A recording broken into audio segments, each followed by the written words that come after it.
Let us pray. Lord, have mercy upon us. Lord, have mercy upon us. Our Father, who art in heaven, hallowed be thy name. Thy kingdom come, thy will be done on earth as it is in heaven. Give us this day our daily bread, and forgive us our trespasses, as we forgive those that trespass against us. And lead us not to temptation, but deliver us from evil. For thine is the kingdom, the power, and the glory, forever and ever. Amen. Almighty God, who in thy wisdom and goodness has appointed the office of rulers and parliaments for the welfare of society and the just government of man, we beseech thee to behold with thy abundant favor as thy servants, whom thou hast been pleased to call to the performance of important trusts in these islands. Let thy blessing descend upon us here assembled, and grant that we may treat and consider all matters that shall come under our deliberation in so just and faithful a manner as to promote thy honor and glory, and to advance the peace, prosperity, and welfare of these islands, and of those whose interest thou hast committed to our charge. And this we beg for Jesus Christ's sake. Amen. May the grace of our Lord Jesus Christ, and the love of God, and the fellowship of the Holy Spirit be with us all evermore. Amen. Morning, members. Trust you all had a nice weekend, short as it is, but good to see you here on a Monday morning.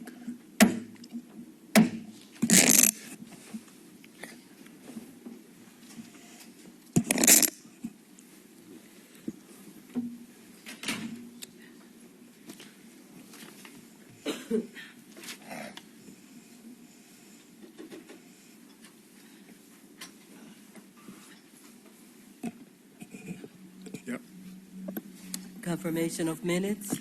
Members, the minutes from the 28th of February have been deferred. Announcements by the Speaker. The announcement this morning, we have 3 members that we acknowledge this morning for not being present. We received notice from MP Scott Simmons, and MP Jean Atherton that they'll be absent today. And we'd also like to extend compassion to MP Commission, who will also be out this morning, understanding, he just recently lost his mother, so our compassion is with him at this time. Messages from the Senate. There are none. Papers and other communications to the There are none. Petitions. There are none. Statements. None. Reports of committees. None. Question period. Carried. Congratulatory and obituary speeches. Would any member like to participate in the congratulations or obituary speeches this morning? Recognize the Deputy Speaker. Deputy, you have the floor. Yes, Mr. Speaker. Mr. Speaker, I'd like for this House to send condolence to the family of Walter Jew Dill. He's the brother of Helena Molly Burgess from the BIU, and also the brother of the late chairman of the Progressive Labor Party, Maynard Dill. Nephews, children, and all. Thank you, Mr. Speaker. Thank you, Deputy. Does any other member wish to recognize the Honourable Member Ms. Girl Simons? Simons, you have the floor. Thank you, Mr. Speaker. I rise this morning to send congratulatory remarks to Bermuda Festival. They had a fantastic event. Nubuntu. They were an archipelago group of ladies from Zimbabwe, and they gave a performance that was world-class as usual. But in particular, I'd like to send a condolences to Hannah Bushara and Derek G. I didn't even know Derek G. Bourne. And, Derek Simmons is his name. And I will just say those 2 young Bermudians equipped themselves so well, and they should have been included as an international artist. Ms. Hannah Bucharo was very articulate. She's a young songwriter, and she is an excellent musician, and her voice is crisp and raspy. and she captivated that audience like you can't imagine. She is a young person that's in university, and obviously doing really well, and I'd like to commend her for her presentation and her musical gifts. Thank you, Mr. Speaker. Thank you, Honourable Member. Is any other Honourable Member? We recognize Honourable Member from St. George's, Honourable Member Swan. Good morning, Mr. Speaker. Good morning. Mr. Speaker, I just want to be associated with the condolences offered on Friday by the Premier to the family of Ms. Vera Beatrice Commission, whose son Rolf sits in this very house. I know Mrs. Commission, knew Mrs. Commission personally and benefited from the association, but not as much as her family certainly would have, and the wider country has done. As was already stated, she is one of that celebrated group of the progressive group of only a few remaining surviving, who did so much very quietly behind the scenes for our community. And to the Commission family, to the Progressive Group family, to the Progressive Labor Party family, and all her friends, close friends and family here and around the world, I offer deepest condolences for my family. Thank you, Mr. Speaker. Thank you, sir.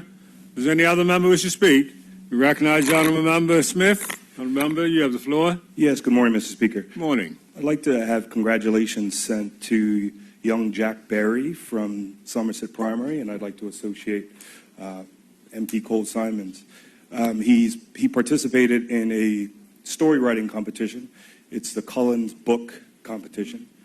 He won for Bermuda. He's just won for the region. Yes. And now he's in the Yes. final 8 in the world, so congratulations to him. Yes. Thank you. Does any other member wish to speak? No other member? We'll move on to the next order on the paper. Matters of privilege, There are none. personal explanation, There are none. notice of motion for the adjournment of the House on matters of urgent public importance, There are none. introduction of bills, There are none. orders of the day, Orders of the day, members, and mainly for our listening audience. Today is the first day of the budget debate, where we head into the particular ministries and heads that will be debated. And the heads this morning that will start off will be that of the Cabinet Office. But for the listening public particularly, because I always get asked, the Speaker will not be in the chamber during this period between the budget debates in committee, and we'll be in the capable hands of the Deputy Speaker and the panel of chairs. So I'd now like to invite the Deputy Speaker to take proceedings of the House. And members, have a good debate. Deputy? I'm fine, thank you.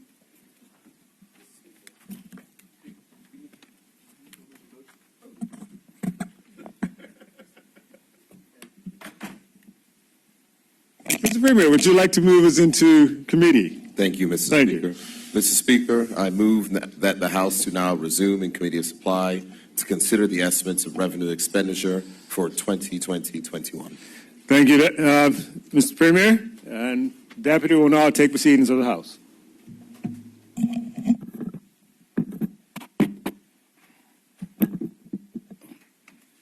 Good morning, honorable members. We are now in Committee of Supply for further consideration on the estimates of revenue and expenditure for the year 2020 to 2021. For heads 09, 080. There's no head 73. It's got to be, okay. Heads 43, head 67. Is that head 75? What it's supposed to be? It's just a mission? Okay. Okay. Yeah. Let's apply for further consideration of the estimates of revenue and expenditure for the fiscal year. Honorable members, I'm sorry, Minister? Okay. Continue. Thank you, Mr. Chair. Mr. Chair, I move the following heads. Heads 89, I move the following heads: Head 09, Head for the Cabinet Office, Head 43, Department of Information and Digital Technologies, and Head 80, the Office of Project Management and Procurement. There is no Head 67 funded in this budget, so there is not a brief for Head 67. I'm happy to do that. Heads 9, Cabinet Office, Head 43, the Department of Information and Digital Technologies, and Head 80, the Office of Project Management and Procurement. As per the instruments of appointment by the governor, I will be doing and am responsible for Heads 9 and 43, and the Minister for the Cabinet Office, who has responsibility for the Office of Project Management and Procurement, will be doing Head 80. We're ready to go, Mr. Chairman? Continue, sir. Thank you very much, Mr. Chairman. Mr. Chairman, the first head that I will do is Head 09, which is for the Cabinet Office, which is found on page B42 to B47. Mr. Chairman, the Cabinet Office mission is to maintain public confidence by leading the delivery of government services. It gives me great pleasure to present the budget for Head 9, the Cabinet Office, which is found on pages B42 to B45 of the budget book. Mr. Chairman, the total expenditure is estimated to be $17,331,000 for 2020-2021 and represents an increase of $1,977,000, or approximately 13% more than the current budget of 2019-2020. A significant portion of that increase, $1,501,000, is due to the once decentralized government-wide permanent secretary salaries now being centrally held within the Cabinet Office budget. An additional $300,000 relates to the PIPA portion of the current ICT Policy and Innovations Department budget being transferred over to the new Patty PIPA unit housed within the Cabinet Office. Emphasis must therefore be placed on the fact that approximately $1,800,000 is a transfer of funds and not an overall increase. The remaining amount is due to the net effect of the transfer out of the Business Development Unit from the Cabinet Office to the newly formed Economic Development Department, and the addition to the Cabinet Office for the funding of an implementation team to advance initiatives in support of job creation, renewed economic activity, and economic diversification, partially on behalf of the recommendations from Bermuda First. Mr. Chairman, subjective analysis for the Cabinet Office can be found on page B44 of the estimates book. Please allow me to highlight the material object code increases as well as decreases. Salaries, line item 1, estimated at $5,319,000, represents an increase of approximately 34%, or $1,339,000 compared to the 2019-2020 budget provision. This increase is due to the transfer of all PS salaries into the Cabinet Office as previously stated. The salary addition of $1.5 million is not fully reflected as the Business Development Unit within the Cabinet Office has now moved to the new Economic Development Department, Head 94, for 2021. This will result in a net transfer out of 3 posts. Travel. Mr. Chairman, while the increase of 6% of travel is minor, please note that the entire amount of $17,000 relates to the transfer in of the travel budget for the PIPA section of the current ICT Policy and Innovation Department, which is stated will be dissolved in the next fiscal year. Professional services. The largest material variance has an allocation of $2,812,000 in 2021, an increase of $1,607,000. Mr. Chairman, key initiatives to diversify the economy and promote economic growth in Bermuda demand the attention of specialists and leaders in their respective fields. In addition, Mr. Chairman, to advance specific government items throughout so the government can deliver on its platform promises, there was a need found for a specific implementation team inside of the Cabinet Office to advance these particular matters. What is important is it's necessary to note that right now, Mr. Chairman, currently, various initiatives are advanced by departments who have to deal with their regular business. And we found that this has actually slowed some of the implementation. And that is the reason for the creation of an implementation team within the Cabinet Office. Therefore, $750,000 has been provided to the Cabinet Office for the assembly of an implementation team who will, in addition to other things, advance initiatives which have been accepted by the government regarding from the Bermuda First Report, but also existing initiatives within the government's delivery. In addition, funding is also provided for consultancy fees related to the Commission of Inquiry into Historic Land Losses in the amount of $250,000. The head of the Public Services Health Wellness Initiative for $110,000. Government reform, $154,000 for additional work on government reform. And Patty Pipa transferred amounts of $222,000 are all included in the professional service, and that has been moved over to the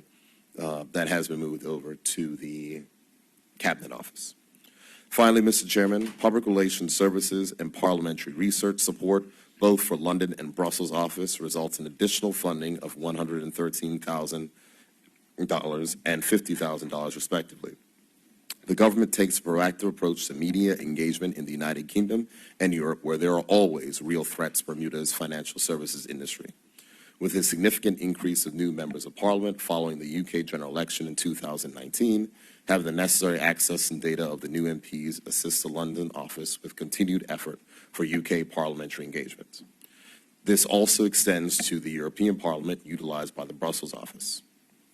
And as part of this increase, Mr. Chair, is for, as I said, additional public relations services inside of the United Kingdom and Europe, which is necessary due to the threats we're facing there, and also enhanced parliamentary research. We use a system that's called DODS, which gives parliamentary research, which is used by the London office, and we're looking to expand that particular capability. Finally, Mr. Chairman, the remaining material variance is seen in grants and contributions. The last line item, which shows an allocation of $6,839,000, a 12% decrease, or $925,000 below, due to reduce funding grant to the Bermuda Business Development Agency. Grant allocation for 2020-2021. Under manpower, Mr. Chairman, as seen on page B45, employee numbers, there is a total increase of 4 FTEs in 2020-21 compared to the 2019-2020 original estimates. This results from the net effect of the transfer into the Cabinet Office of 8 permanent secretary posts and the creation of 1 intern post, a total increase of 9 FTEs, and the transfer out of 3 business development unit posts, as well as the 2 unfunded Washington, D.C. office posts, a total decrease of 5 FTEs and $70,000. $370,000 for the shoreside facility. Mr. Chairman, as previously announced under the auspices of the Bermuda Economic Development Corporation, we're renewing the effort to create a fishing cooperative for Bermuda. This allocation will complement the ongoing stakeholder consultation and work being done with local fishermen for providing the funding required to revise existing plans for the facility, including additional site studies and other preparatory works.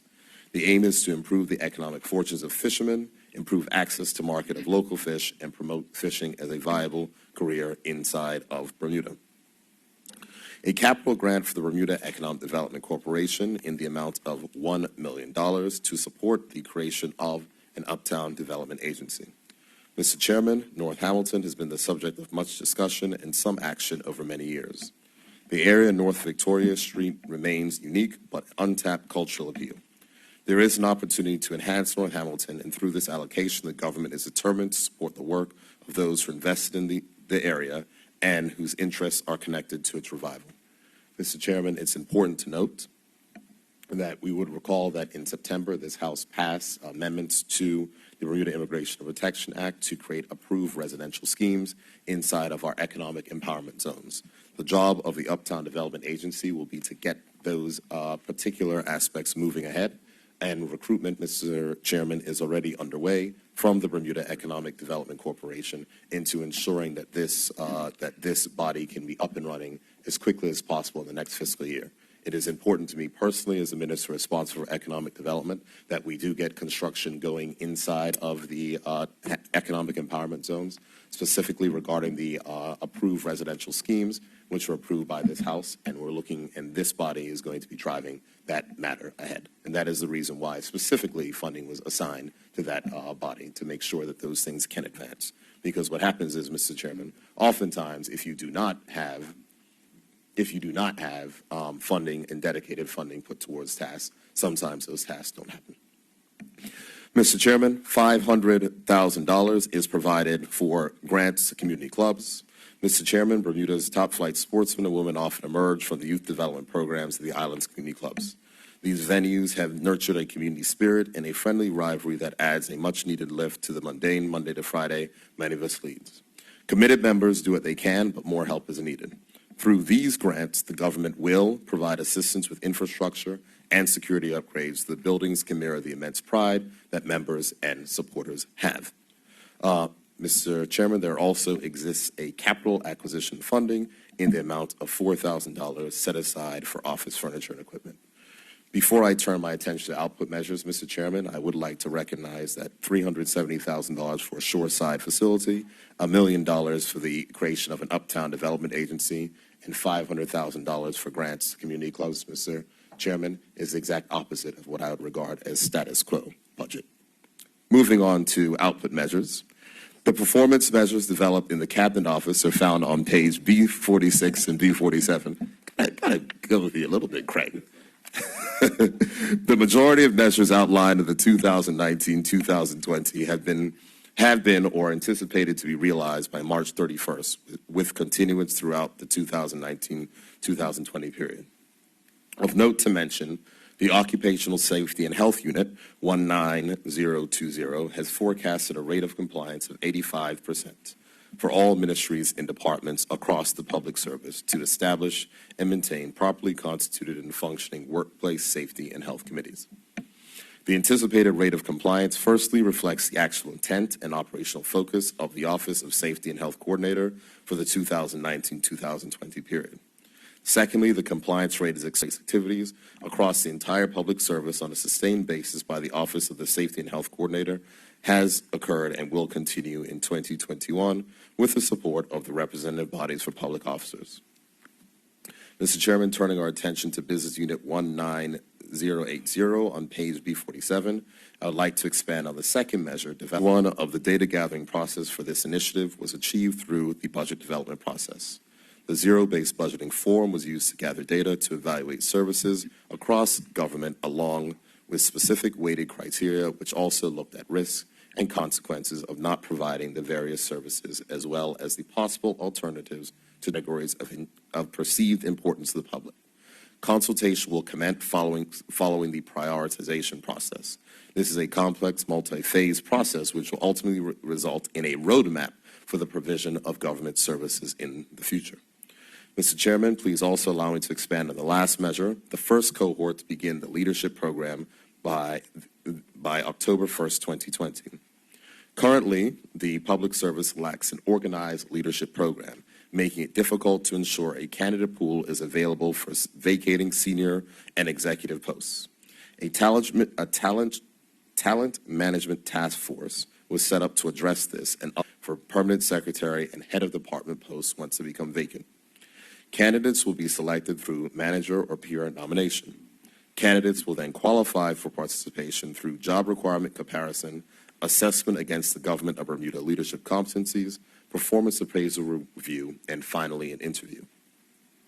Development activities will be tracked in customized development plans prepared for each participant, and activities will include coursework, acting or reassignment opportunities, and a capstone assignment involving a particular project and/or management issue. Mr. Chairman, you would have heard me speak about the need to develop leaders in the public service before. There is an intense amount of work that's happening inside of public service reform, more of which I'll get to in the brief, but this is something that I think is particularly important and I am personally happy that it's going to be realized this year. Plans for the upcoming year. Mr. Chairman, I'd like to highlight a few of the plans for the 2020-21 upcoming year. As seen on page B43 under the general program, the Commission of Inquiry has been allocated $325,000.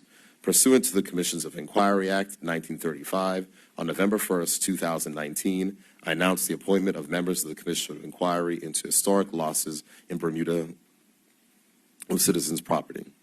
The establishment of this Commission of Inquiry is in keeping with the mandate of the House Assembly as expressed through theft of property, dispossession of property, adverse possession claims, and or such other unlawful or irregular means by which land was lost in Bermuda. 2, collect and collate any and all evidence and information available relating to the nature and extent of such historic losses of citizens' property. 3, prepare a list of all land to which such historic losses relate. And 4, identify any persons, whether individuals or bodies corporate, responsible for such historic losses of citizens' property. Mr. Chairman, the Chair of the Commission is Justice Norm Wade Miller, OBE, JP. Its members are Mr. Wayne Parent-Chief, former Minister of National Security and former Assistant Commissioner of Police, Mrs. Maxine Binns, a corporate legal counsel, Ms. Frederica Forth, a former banking executive and experienced realtor, Mrs. Linda Milligan-White, senior counsel practicing at the Bermuda Bar, Mr. Jonathan Starling, Economic and Cooperative Development Officer with the BDC, and Mr. Quentin Stubble, who is a quantity surveyor. Mr. Chairman, the Commission has commenced the process to allow for members of the public to make submissions, and the Commission is confident that it can do the required work, and given its composition, I'm equally confident it will deliver on this very important mandate. Mr. Chairman, continuing with the general program, the head of the Public Service continues efforts to realizing the vision of a future forward government for the people of Bermuda as expressed in our government reform initiative. In accordance with the strategic roadmap for government reform, more than 160 middle and senior technical officers completed a series of strategic alignment and performance measurement workshops.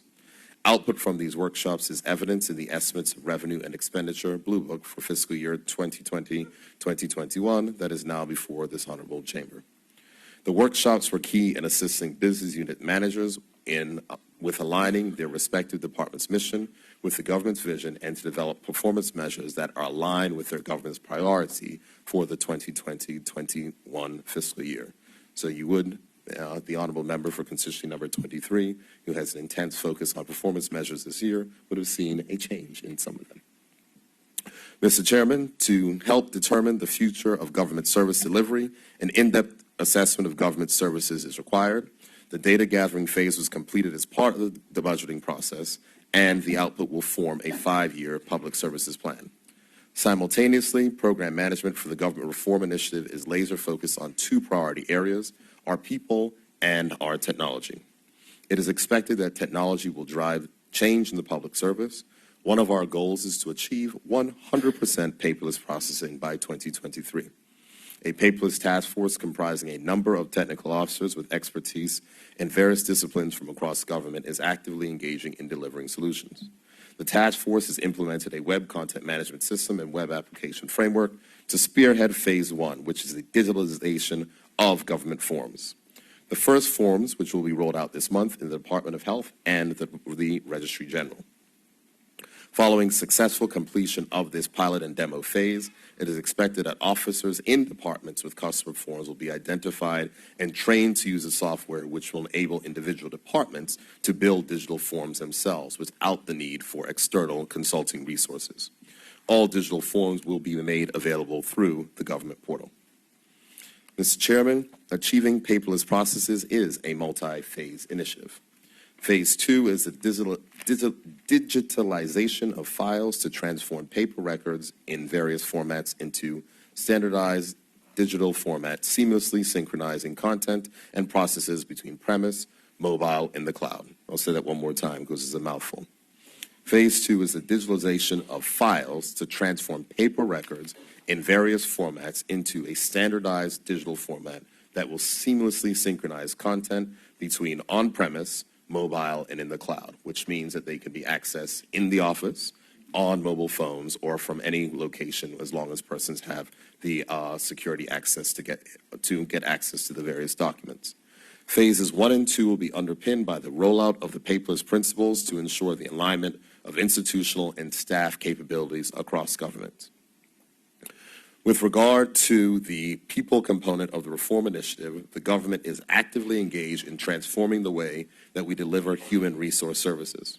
The amalgamation of the 12 service units and departments commenced in the current fiscal year will continue, and a Chief Employee and Organizational Development Officer has now been appointed. Meanwhile, the Talent Management Task Force is in the process of reviewing learning and development programs across all ministries of the department and will implement a centralized training platform that will be accessible to all public officers. Mr. Chairman, further to review and recommendations of the Management Consulting section, there is now a new Patty Piper unit within the Cabinet Office. The government of Bermuda is committed to safeguarding and facilitating the right to privacy. The mission of the government's privacy program is to enable and support the appropriate use and administration of personal information without risking the privacy of individuals while fostering a privacy-aware culture.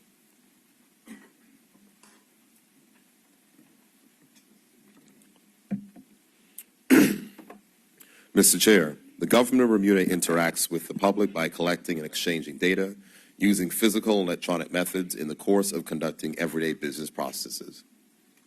The Patty Piper unit, which has been allocated $689,000, will provide the framework for policy implementation, support, internal guidance, and training associated with collection, use, disclosure, access, correction, retention, disposal, and responsible use of personal information in the course of government processes and services.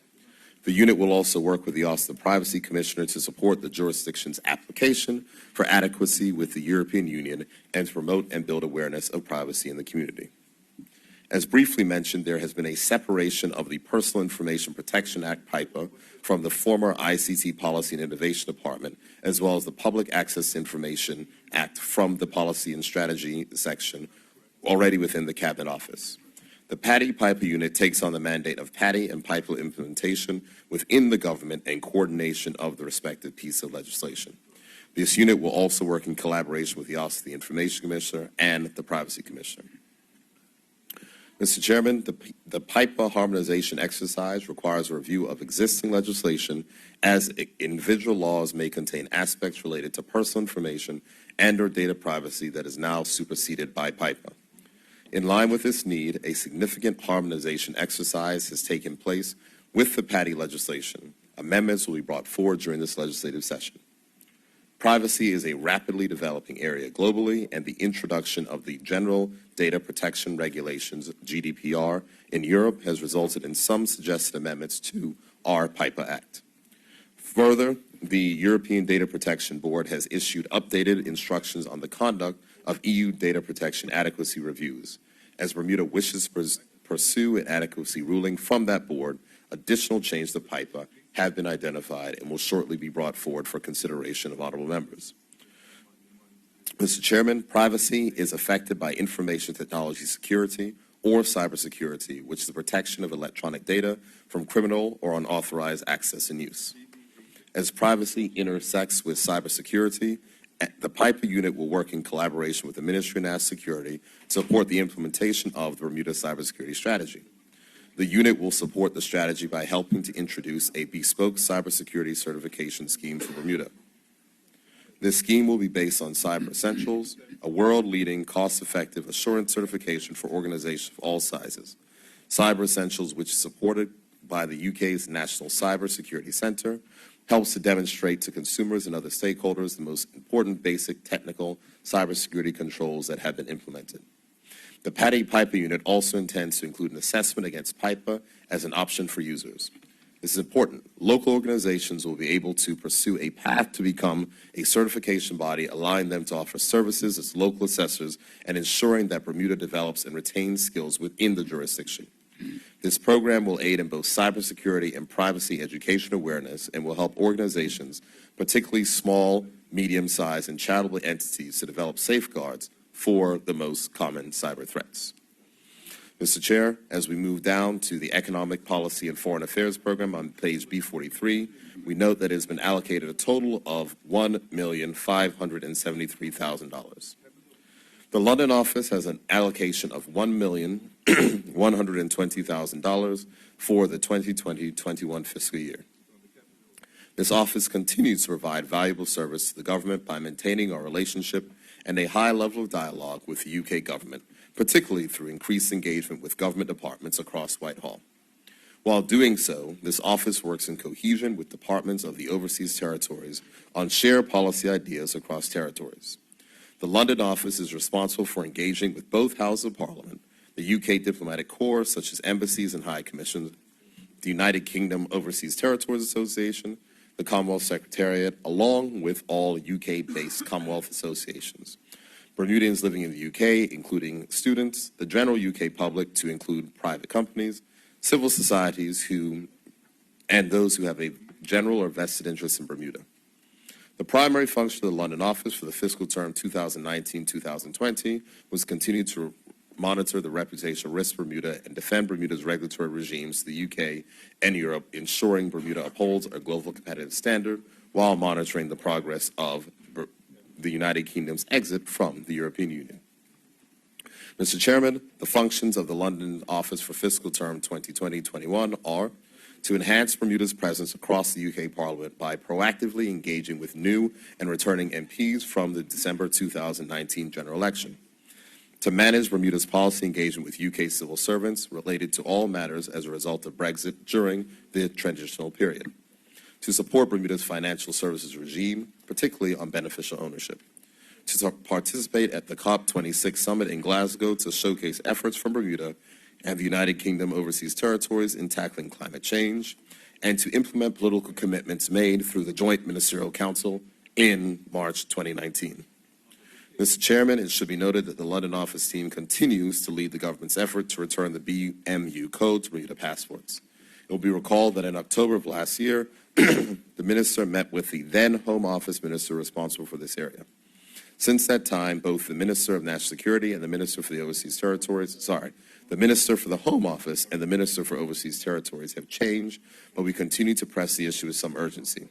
It will be front and center as part of the agenda of the Joint Ministerial Council to be held in London later this month. I will also state, Mr. Chairman, that there was a delegation from the Foreign and Commonwealth Office who was on island last week, and that matter was raised again with those particular persons, as well as His Excellency the Governor asking for an update, given that the time for the new ministers to consider these matters has now come.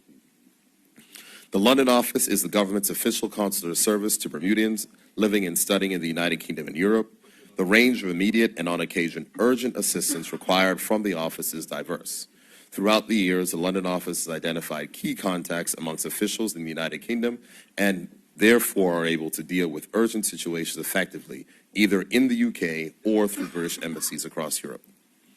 The London office budget allocation for 3 postings, a director, an UK representative, and 2 administrative staff. There is no intention to increase the number of positions in the London office as it relates to the Cabinet Office for this fiscal year. The London office also provides experiences to students and graduates through the Cabinet Office internship program. Mr. Chairman, the DC office shows an allocation in the amount of $61,000, and this is for rent expense only. While consideration was given to terminating the lease, doing so before term would have been cost prohibitive. To mitigate the cost pending the revamping of the office, it has been deemed to sublet it in accordance with the existing lease.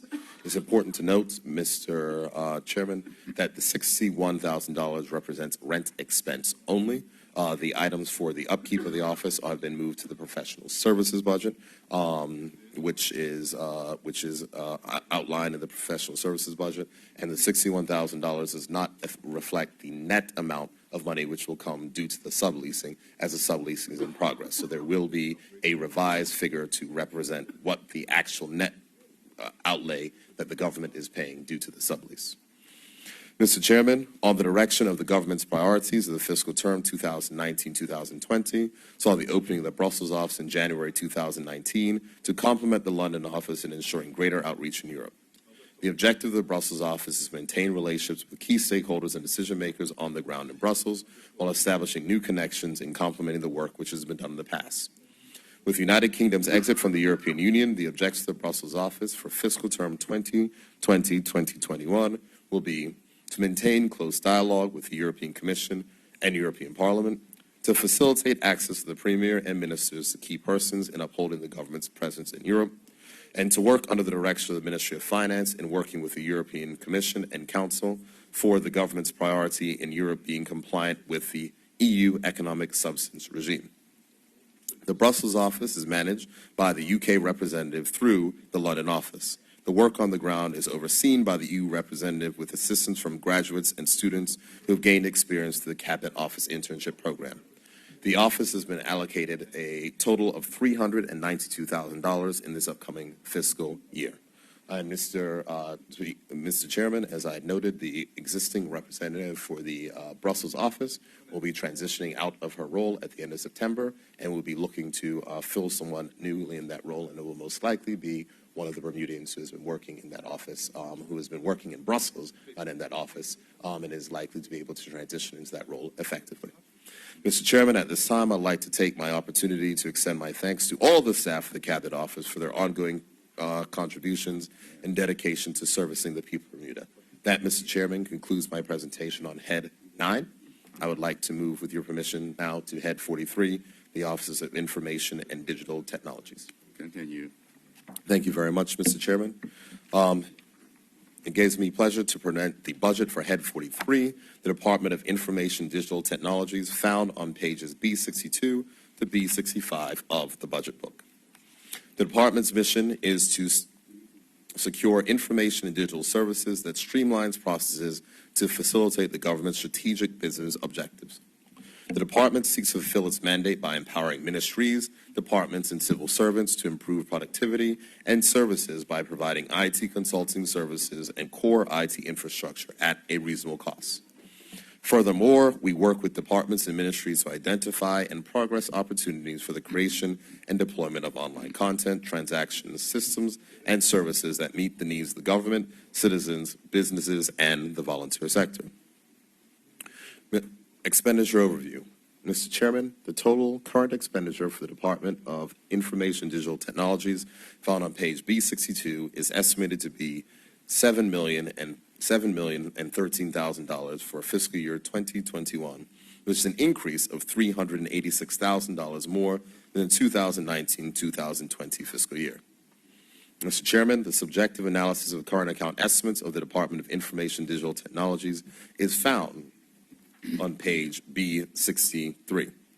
The focus will be on three line items with the greatest absolute change. Salaries, line item 1 increased by $430,000 or 11% due to primarily of 4 posts being transferred from Communications and Information to IDT. Mr. Chairman, the budget for other personnel costs, line item 3, increased by $8,000 or 13%, and this is mainly attributed to growing demand for and need for on-call overtime supporting IT improvements, project work, and break-fix incidents. Mr. Chairman, the budget for communications, line item 6, decreased by $48,000 or 3%. This is due to a part of ongoing data cost reductions that accommodate increased IDT spend in other areas. Capital expenditure.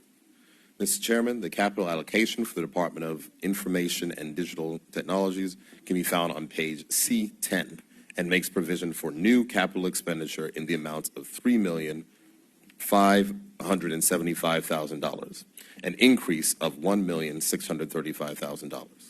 This funding will be used to upgrading to newer software licenses, enhance IT security systems, digitization projects, which have been mentioned previously as part of government reform, and implementing a new telephone system and the development of new digitized business system to enhance our server capacity and to accommodate growth. Mr. Chairman, the manpower for the Department of Information and Digital Technologies on page B63 increased from 39 full-time equivalents to 43 in 2020-21. Presently, there are 4 funded vacant positions, and recruitment is currently underway, and the department aims to fill these positions in the budget year. It should be noted that the manpower change, Mr. Chairman, is as a result of the transfer of the portal posts from communications over to IDT. Output measures. The Department of Information Digital Technologies output measures are found on page B64 and B65 of the budget book. Selected indicators under each business unit are outlined as follows. Business Unit 53030, Device Support, Indicator, resolve and repair service tickets with service level targets. Target for 2019-2020, 85% were forecast to be completed within service level target, and the actual outcome was achieved within the service level target, due primarily to recruitment in this section, which is now fully staffed.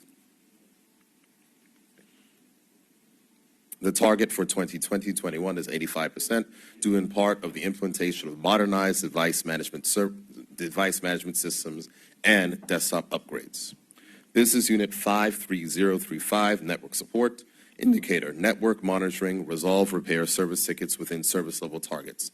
Target of 85% was forecasted, and the actual outcome of 85% was achieved due to telephone system stabilization initiative related to telephone incidents. The target going forward is the same, 85%. Business Unit 53040, Service Support. Indicator, manage tickets and resolve account administration within service level targets. Target of 2019, 95% was forecasted, and the actual outcome was achieved due in part to fully managed service desks or fully manned service desks. The target for 2020-2021 is 95%. Completion with service level target due to continued rollout of self-service online tools. Business Unit 53060, Indicator, conduct routine monthly service level reviews, meetings with key departments, and annual review of service level targets with departments, and managing of application support tickets. The target was 85% forecasted. The target that was actually achieved was 80%, due in part to reduction in full-time equivalents and focus on recruitment in this unit. The target. One second. I'm trying to hear the Premier. Continue. The target for 2021 is 85%, due in part to the introduction of new IT governance model and the recruitment of vacant posts. Business Unit 53050, Government Services, Indicator, Consulting and Advising and Public Satisfaction with Availability of Use of Selection of Online Government Services. Target was 2019, 70% was forecasted. Actual outcome in 2018-19 of 70% was achieved, due in part to additional full-time equivalents working this unit, which is now fully staffed. The target is 2020, for 2020-2021 is 80%, due in part to the addition of 2 new business process analysts and progress on paperless, EID, and e-payment initiatives. Business Unit 53090, Indicator, disaster recovery exercise planned and executed. Servers checked on a monthly basis. Target for 2019 and 20 was 50% was forecasted, and the actual outcome did match. You're very close to us, right? And I would like to hear the Premier. I don't sit here Just go outside. not to hear. I've got to hear. Okay? Continue, Premier. Actual outcome in 2019-2020, 50%, due in part to the Accountant General's focus on developing and implementing the new E1 system. The target for 2020-2021 is 50%, as all E1 upgrades have completed IDT, and working along with the Accountant General will focus on coordinating and executing a full disaster recovery exercise. Plans for the upcoming year. The Department of Information and Digital Technologies will continue with the development of its core services in the upcoming year by focusing on 8 key strategic areas. Number 1, infrastructure stability and secure network. Work in this area will progress by enhancing the government department's network inter-building communications performance by doubling bandwidth requirements, and it is anticipated to continue over the next 2 years. This will impact more than 140 locations across the island. Further, IDT will continue to roll out self-service systems such as account password management to improve the overall network security with state-of-the-art artificial intelligence security monitoring and management systems. The department will introduce a new phone system to replace the current age and now unstable phone system, and to reduce the need for traditional phone sets with the introduction of a voice app which will be accessible on any device from anywhere that has access to the internet. This work will continue over a 2-year period. IDT will focus on the leveraging of cloud services to facilitate delivery of specific applications with far less technical complexity and reduce the need to rely upon strained IDT engineering resources. thereby allowing IDT to focus more on business value and less on complex IT engineering builds. Item number 2, Budget Efficiency Initiative. Work has commenced on streamlining specific core IT services to achieve greater economies of scale through ongoing renegotiation of vendor service agreements, or leveraging existing service product agreements across government. This process will ultimately serve to reduce IT costs of operations for the government when compared to disparate or silo service agreements. In addition, IDT has investigated inexpensive personal computing devices that will perform the same task as more expensive name brand models. 3, IT governance. The implementation of the new IT governance policy will result in IDT overseeing all IT projects and acquisitions. This will ensure that IT purchases and the business needs are properly aligned, thereby creating greater efficiencies within government and strengthening government's return on investment and the fit between technology and business operations. This new policy is in line with the Bermuda First recommendations to streamline IT government processes. Additionally, there will be further IT restructuring within the government, transferring federated IT posts that exist in various government departments to IDT. Mr. Chairman, those items have not been reflected in these budget books because they have not yet been done and passed through Cabinet, or this is the plan for this upcoming year. Many of these posts do not require full-time resources, as system upgrades and newer software offerings have reduced the need for dedicated IT staff in departments. The transferring of these posts will allow for departmental applications to continue to be supported, while additional effort can be lent to government-wide IT priorities.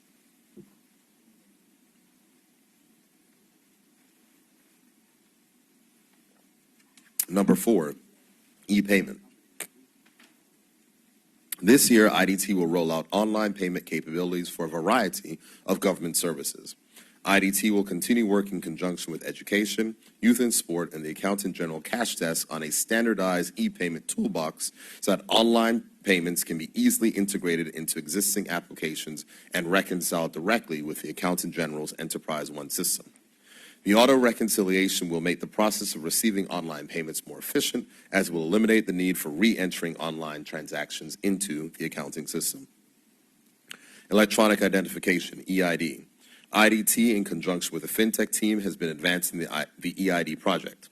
An EID is essentially a single user identification to be used by citizens of Bermuda that is linked to various government business systems across numerous databases.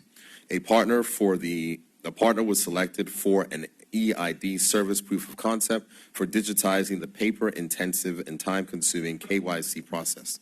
The development phase will culminate at the end of April 2020 with a live demonstration of technology involving government, local utilities, a local bank, and law firms, and will be coordinated with the Bermuda Monetary Authority to ensure that the approach satisfies the regulatory requirements. Following the demonstration of the proof of concept, phase 2 of the EID project will commence. Training. IDT has committed to enhancing staff are adept at managing IT governance and will lead IT project implementation by reducing the need for external IT project management consultants and a unified communication system that will, amongst other things, allow government departments to interact and collaborate on one document and share ideas with a team in real time. 8, telecom cost savings. IT governance will allow IDT to have oversight of current disparate telephone systems and determine which of these systems qualify for migration and consolidation onto the IDT managed centralized phone service. As IDT moves forward to introduce a new phone service, it is anticipated that some of the identified fragmented budget will be used to fund this project, and in doing so, will reduce the government's overall telecom operational budget requirements.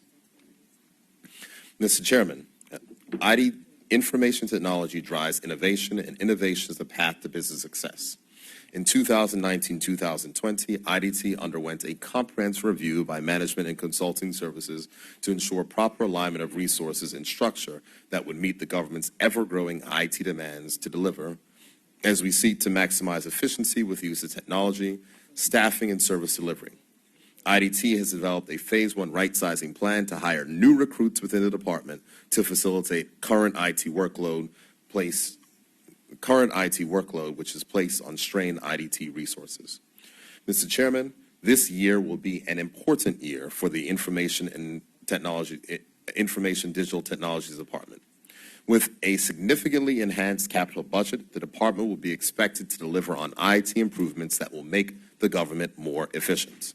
To ensure that the government can deliver on its revised mandate that emerged from the aforementioned Management Service Review, recruitment is currently underway for a substantive Chief Information Officer who will sit on the Public Service Executive to ensure the delivery of the government's IT strategy throughout the entire organization. Mr. Chairman, I'd like to take this opportunity to thank the acting CIO, Mr. Sean Lightbourne, and the entire Digital Technology staff for their excellent service that they continue to provide to the government during a period of constrained IT spending. It is my expectation that with the changes to the department as a result of the MCS review, the new IT governance processes, better alignment of IT resources throughout government, and increased IT investment in IT systems, that the department will be successful in better delivering IT services to the government. Thank you, Mr. Chairman, and this concludes my budget presentation to Head 43, and I will ask, with your permission, to hand it over to the Minister for the Cabinet Office, who will present on Head 80. Continue. Yeah.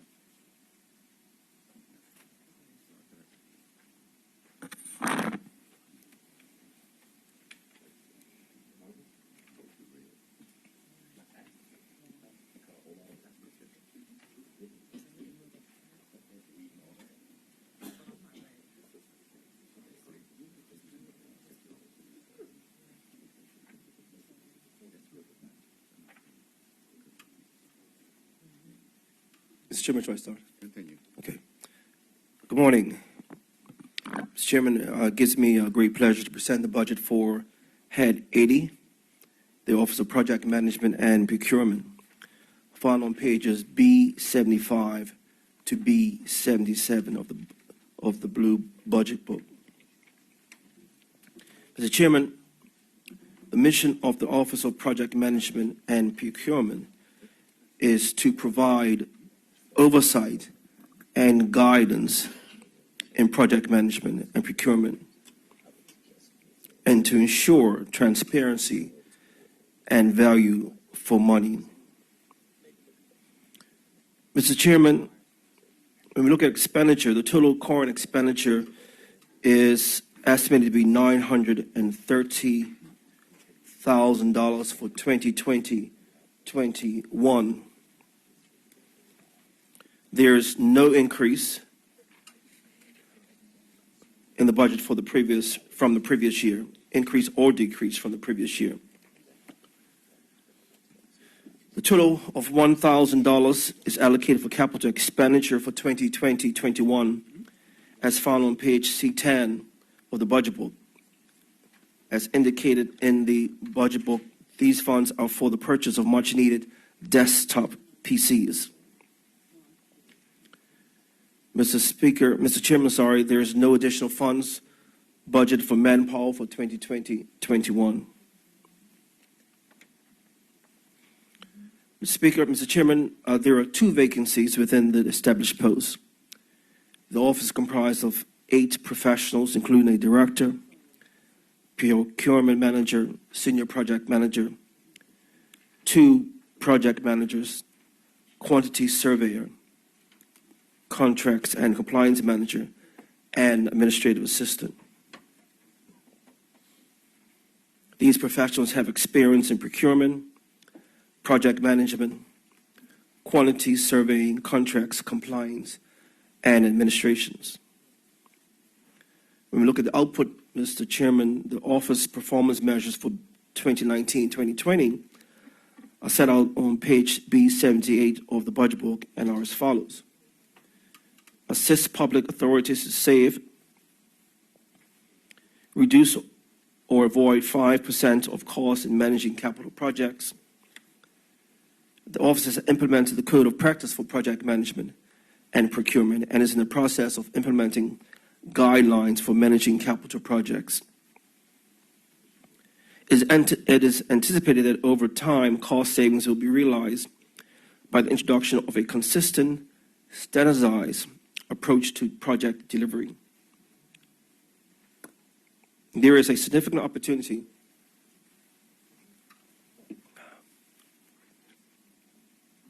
opportunity to increase the use of effective practices in planning and managing the expenditure of public funds to complete capital projects to ensure that value for money is achieved. And it's up to the public authorities to ensure that it's done. 2, to deliver a report on the operation of the office during the preceding year within 3 months after the calendar year, which was done. Provide training to at least 5 public authorities on project management and procurement best practice. The office delivered training to 9 technical officers who procure goods and or service on behalf of the government. On the core rules and best practices the government has implemented to safeguard the public purse, the code of practice for project management and procurement. The office provide obiter training to 34 public officers and have 168 registered members within the code being discussed during these sessions. Officers are being introduced to project management best practices, including guidelines for project management, through 21 dedicated training sessions. And roughly, no audits were performed during the course of the year. Leverage the government's purchasing power in support of the government's purchasing efforts to provide for and promote the efficient delivery of public services. The office assisting public authorities is part of the Reform Committee with the mobile, phone, fuel, and uniform contracts, which are ongoing. Some current year achievements, Mr. Chairman. The Office of Foresight, Planning and Cooperation initiated and collaborated with the Department of Workforce Development, Cedar Bridge, the Ministry of Public Works, and the Department of Planning to execute the Professional Student Relationship Program. Over 25 technical officers and various private contractors participated in the 9-month program, delivering workshops, producing experiential learning activities, and hosting construction and facility site visits. In total, 56 students in attendance from 2017-19. Sessions covered quantity surveying, project management, engineering, plumbing, craftsmanship, and many more. 22 students from Cedar Bridge Academy and Impact Academy are currently registered.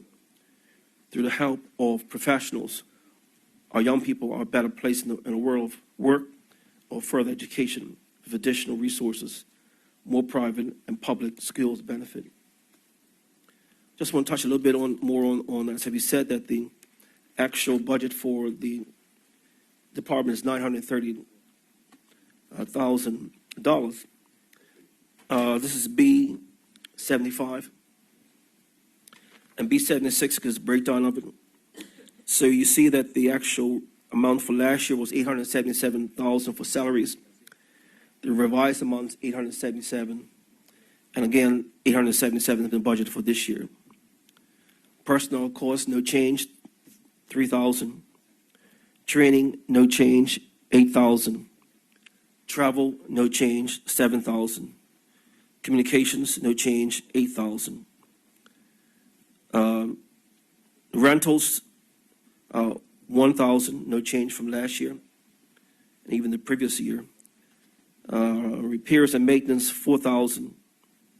That's come down significantly from 2018-19 when the repairs and maintenance was $58,000. It's down to $4,000 right now. And materials and supplies, $22,000, making $930,000 in total expenditure, which is no change at all from last year. Staffing, and that is the full-time equivalent, is 8 staff. Last year, revised 8, and 8 estimate for 2021. Mr. Chairman, we're looking to make some changes in OPMP to make it more effective and more efficient. You may recall, and I mentioned before, that in the Code of Practice, it states that the government's aim is to use its purchase power to promote equality of opportunity with regard to disability, gender, and race.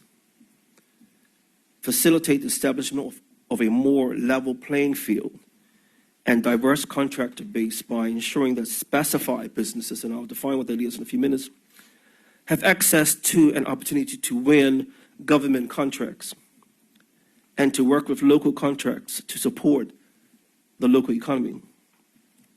I'd like to touch first on specified business. This comes out of the procurement. The whole part about specified business, Mr. Speaker, has been defined as the Bermudian-owned and owner-operated business enterprise with gross annual sales of less than $1 million or an annual payroll of less than $500,000. And the whole premise of that, as we said in the Code of Practice, is to ensure that specified business have access to opportunity.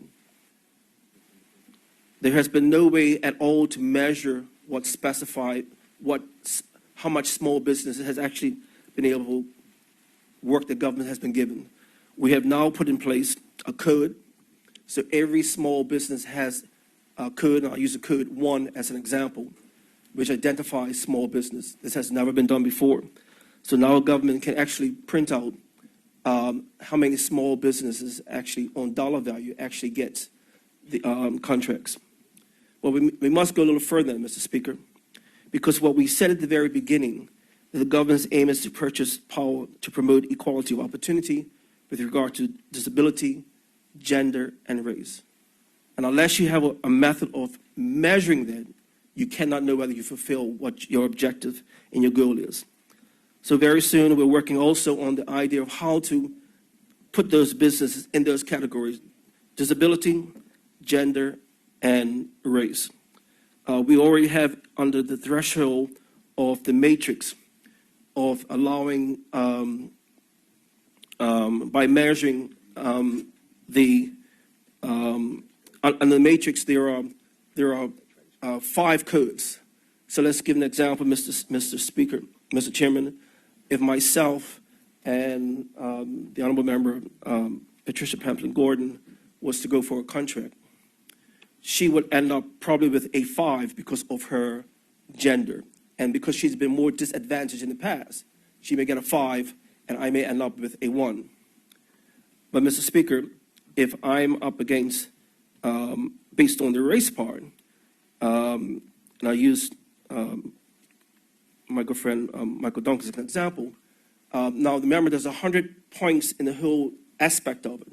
So we may end up, if I'm going up as a small business, because I fit under 500,000 and fit there, I'll end up as a 5 based on race, and the Honorable Michael Duncan may end up with a 0, but he may beat me on other aspects from above, on the other part as far as being, that fits the matrix.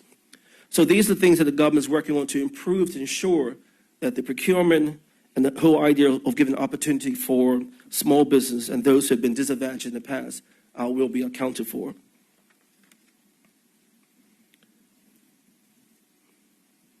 Mr. Speaker, we're also looking at to raise the threshold. The threshold that government has been used in the past has been very, very low. And when we compare ourselves with where everybody thinks is the most, everybody speaks so highly of is Cayman Islands, our threshold has been much lower than Cayman Islands. And so what we are doing is looking to raise the thresholds that give more flexibility to within ministries themselves, but still being checked by the procurement, because at the end of the day, I view procurement as, like myself as a former auditor, comes in to check to see whether that the company or the ministry has complied with the instructions that has been given. So not everything will be actually authorized by the Office of Project Management. The whole idea is to give advice and go from there, and to make sure that things have been followed. Mr. Speaker, Mr. Chairman, the office will increase its efforts to provide oversight of capital projects. You may be also, Mr. Chairman, be aware of change orders. Sometimes government has to move much quicker when it comes to change order. I used the example that was up in Dockyard. If we hadn't moved quick enough, it would cost the government much more money. So working with the accountant general and Office of Project Management, we will be raising the threshold on change orders to ensure that we move much quicker than we have in the past, but still have those checks and balances in place. So the office will increase its efforts to provide oversight of capital projects. This will be accomplished by ensuring that policies and procedures for tendering are followed. To do this, code of practice training sessions, the training sessions will be held during the next fiscal year. The office will continue to advise and guide public officers on procurement and project management best practice so as to raise the level of expertise in these areas across the government. The office is diligently working to provide oversight of all government procurement. Let me take this opportunity, Mr. Chairman, to acknowledge, unfortunately she's not here today, Acting Director Elaine Blair Christopher, but the acting Mr. Fox is here in chambers, and the hardworking and dedicated staff of the Office of Project Management and Procurement. Thank you, Mr. Chairman. This concludes my budget presentation for Head 80.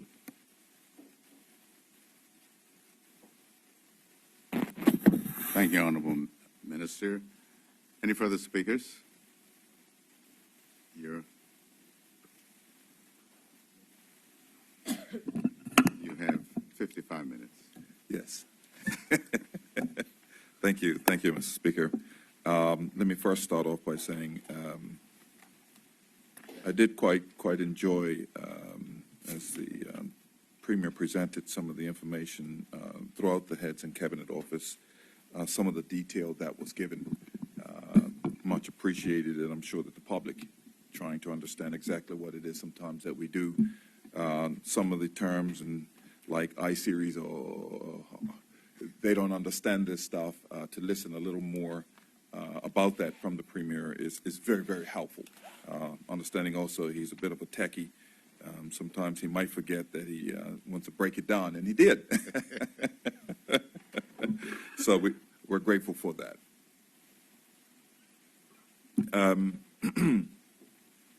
So starting off with Cabinet Office and, of course, Head 9. Sorry, okay, Head 9. It became evident to me that some of the on page B42, I noticed that some of the department objectives had changed. And as you take a look at some of those changes, for instance, the second head says deliver efficient and effective services to the Premier, Ministers, and Cabinet. It's been shortened as to what it was before. And then if you go to the next one, it says enhance the performance and public value. There's a significant difference in what was there before. And then, of course, the next head is shortened, and we go right through there. It'll be good to hear from the Premier exactly what was the thinking behind last year and then this year in changing those department objectives. Some slightly changed, some significantly changed, and then a new one, the last one, enhanced general government safety management systems. And as he read through his brief, it was clear to some of why he was saying that with cybersecurity people and the likes. So it'd be nice to hear a little more of the overall goal in changing the department objectives, why that was, and give an overview to Bermuda where he plans on taking Cabinet with some of these objectives that have been changed. And in particular, the ones that he mentioned. Now, I'm not sure if he mentioned all of the second last bullet point talks about government reform priorities. And I'm not sure if in his briefing, I know he gave some reform, whether or not the Premier did give all of the reform that he's actually looking at, the team is looking at. Be nice to hear a list of some of those reforms in and of themselves, a list just by themselves of these reforms that we're looking to see. As we know, as we look over on page B43, under the general summary, it's very evident. We can see the differences in the amounts there. And of course, the Premier did mention the first line general administration as to why it is 1.6 million not over, but increased from the revised and the original amount from 2019-20. And I'm going to basically just go through the numbers first and then ask some questions as we go through. And then you can see quite clearly that I'll skip down to the business development unit, how it has been removed and taken out, so we understand that. The Commission of Inquiry, of course, there's a 325,000 increase from the revised amount of the 9,000. I'm not sure what that 9,000 represents at all, but I'm sure that he can help us out there. From the revised amount in 1920, and the revised amount there's a 9,000. I'm not sure what that was for, and it's a revised amount. It's a bit odd, but I'm not sure. Yeah, I'm not sure exactly what that's for. Sorry. Yes, they've started. Okay, so they've started now. All right, good. Thank you very much. So I think I'm going to skip on down now to, I didn't hear under the London office, I was curious there, I didn't hear an explanation as to and for the 162,000 increase. We know that it is an important office. We know that the employee staffing basically hasn't changed. So the 162,000, there was no explanation, unless I missed it, as to exactly what that's going towards. It may be some other programs that they're putting on, considering the Brexit. I don't know exactly what that constitutes or how many other different things it may have to do with. But it'd be interesting to hear from the Premier exactly what that has to do with. Now, what I did find interesting, the next line, Washington, D.C. office 19045. So it's evident that we're not looking to keep the office. It is interesting that I know when we cut back on the office, we were kind of beat up over it. But I also notice now that this government has decided to do without the office. Concerned in one aspect as to, I was always for the Washington office. We know that there are issues in London, so we need to beef up things there.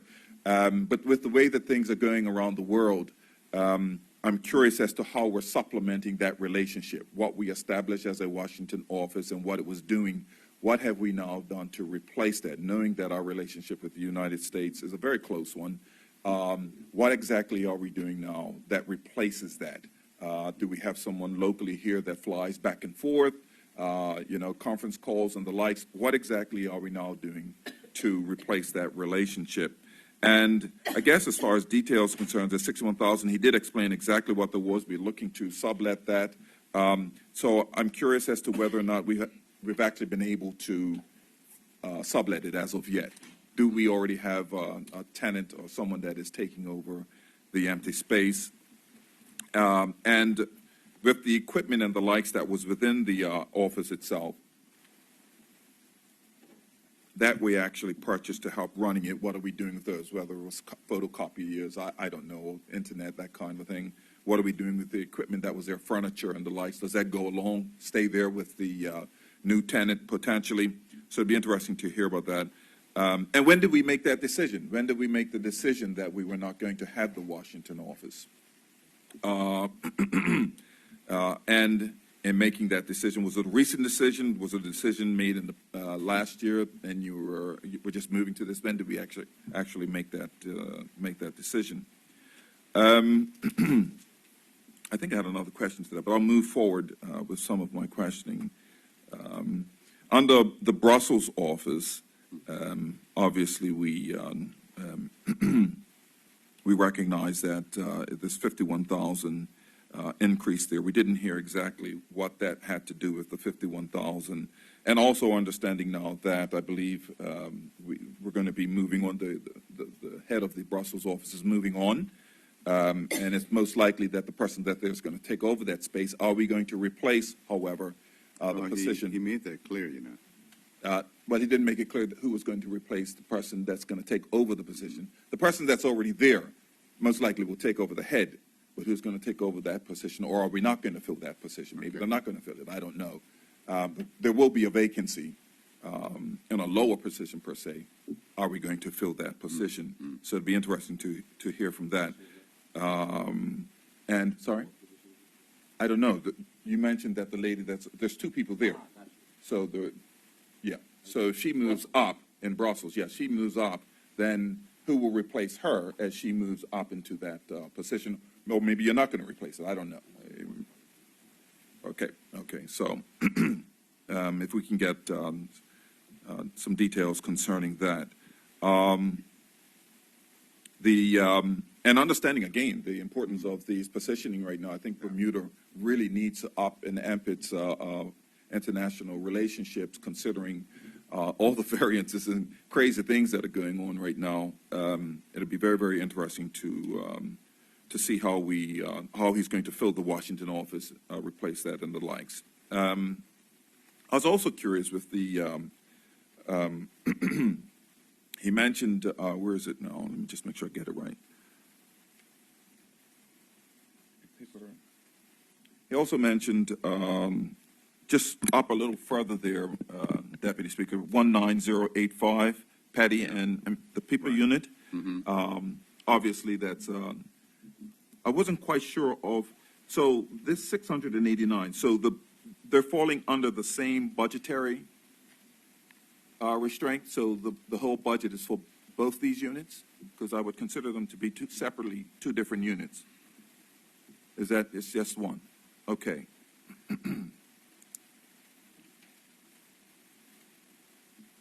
And in Pepper, that unit itself, how many people is in there? Is it just one person? 4? Okay, all right. Thank you very much. If I continue on down to the cabinet ministry, under administration, I noticed under the revised amount is 232,000, which for the estimate amount is about 15,000 difference. I know that it says 9,000, but that's comparing the original. So I do know that under the revised, some stuff has happened. So what exactly took place that caused it, this 15,000 difference between the two? It's certainly much less than it's less than the original. Exactly what happened? I mean, I don't know, maybe something broke down. On page B43, if you look under economic policy and foreign, under cabinet ministry, you see administration. You got it? Yeah, just right there. No, I'm speaking to your assistant. She was looking to, no, she was looking. I'm just trying to help her out. She didn't know where it was. So I'm just giving her a helping hand there. That's all. So, no. Under administration. Yeah, no, I made the mistake and said that.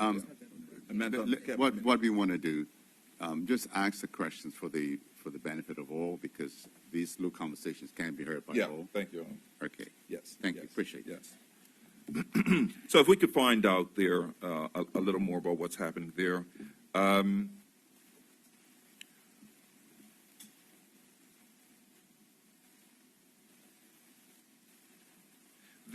Also, if I could go back to the Washington office, I did ask the question already, do we have someone in mind to rent there?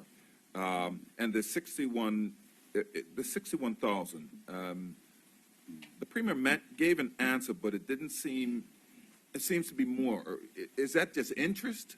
I wasn't quite sure exactly what he was saying. I missed that point. Sorry. You want more clarity? Yes, more clarity on that particular. And in the event, I'd like to hear a little more, what exactly happens then. I'm assuming that if we don't find or sublet the office, that will continue, the clauses there that will continue to have to pay the full rent for the office. So it'd be interesting to hear a little more about that.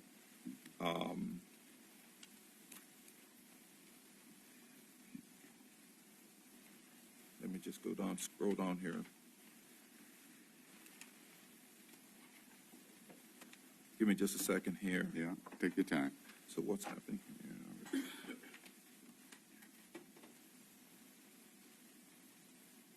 I may come back to that, but I'm going to flip over to the page B44. Mm-hmm. What's that? The Premier did, we basically are pretty clear on where we stand with the salaries. He did give a good description and explanation there.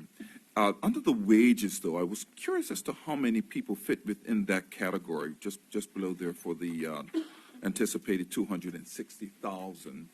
Of approximately how many people are we talking about there in relation to the salaried people? Wages, yes, sir. Under travel, I noticed that so far it was like approximately 29,000 over.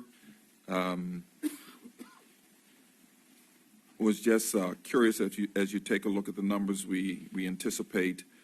Listen, I've always been for travel. I believe that it has to be done considering the position that we are in. And I know that I've spoken personally to the Premier and said, look, I believe that it has to be done. So for me to see that for the Cabinet Office, we're actually at a lower number, 295,000.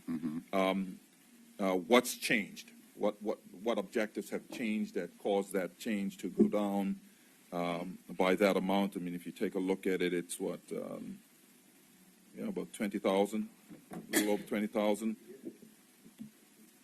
Why is it less as far as that travel is concerned? And I'm assuming that it probably has to do with particular staffing that may not be going for travel. I don't know. Well, the travel has increased. So From the original, it has yes, increased. but if you look at the revised amount Yeah, is no, I understand that. Yeah, 324,000. So we know that we've spent it. It may come in even a little more than that as they get the rest of the figures in by the end of this month. So they're estimating that they'll travel a bit less. So just curious as about that. Now, professional services. He mentioned he went through quite a bit, quite extensively with professional services, 250,000 of that for the Commission of Inquiry and the likes. It'd be nice to have a listing of the professional services. He did mention some, but it seemed to be a bit vague on others, what all those professional services were. I mean, if it's a whole lot, if it's too long to list out, then I would expect maybe he can get it to me later on. But if we could get a briefing on the number of professional services, it is quite a healthy amount, and we recognize a lot of that is going to, like I said, much of that to the Commission of Inquiry and the likes. For the Commission of Inquiry, I'm just curious also, do they have office space yet? Because I know that you guys are trying to get office space for them. We didn't hear an update as to whether or not they actually did get the final office space that they needed. It'd be good to hear a little more about that. I know it was put on a bit of a hold for a little while. Nice to get an update on that as well. If you go down further to the on the energy. Oh, on the insurance, I'm sorry.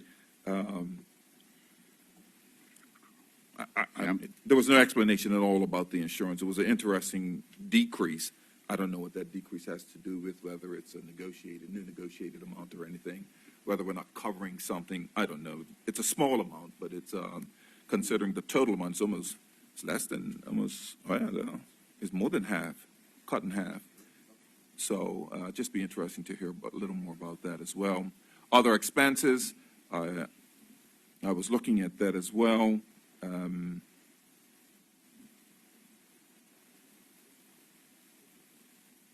The original amount for the other expenses was $125,000.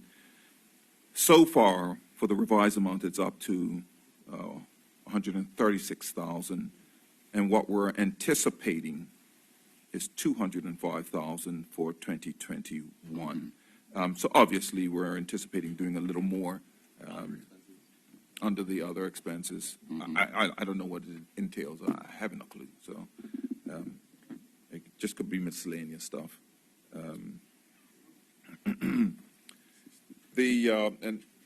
at the very bottom, under revenue source, on page B44, unit number 8288, work permit exemption fee.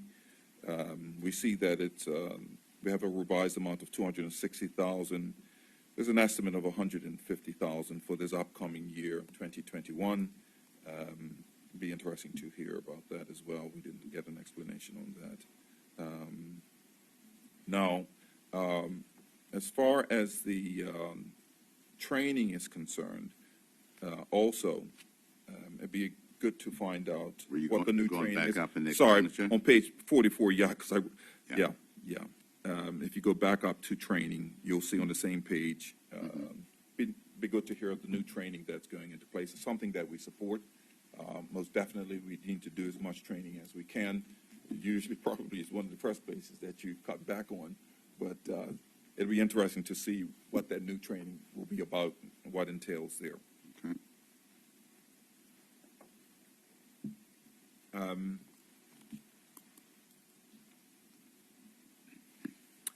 On page B45,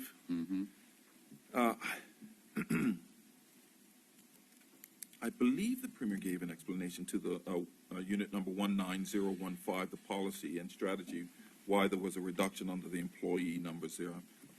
I was writing a few other things and actually just missed that, but I'm pretty sure he did give an explanation. So if you did, don't worry about it. I'm sure. So if not, it'd be nice to get an explanation there. The Policy and strategy. 19015, the two bodies. Yeah, the two bodies. I thought I heard you give an answer, but I wasn't quite sure.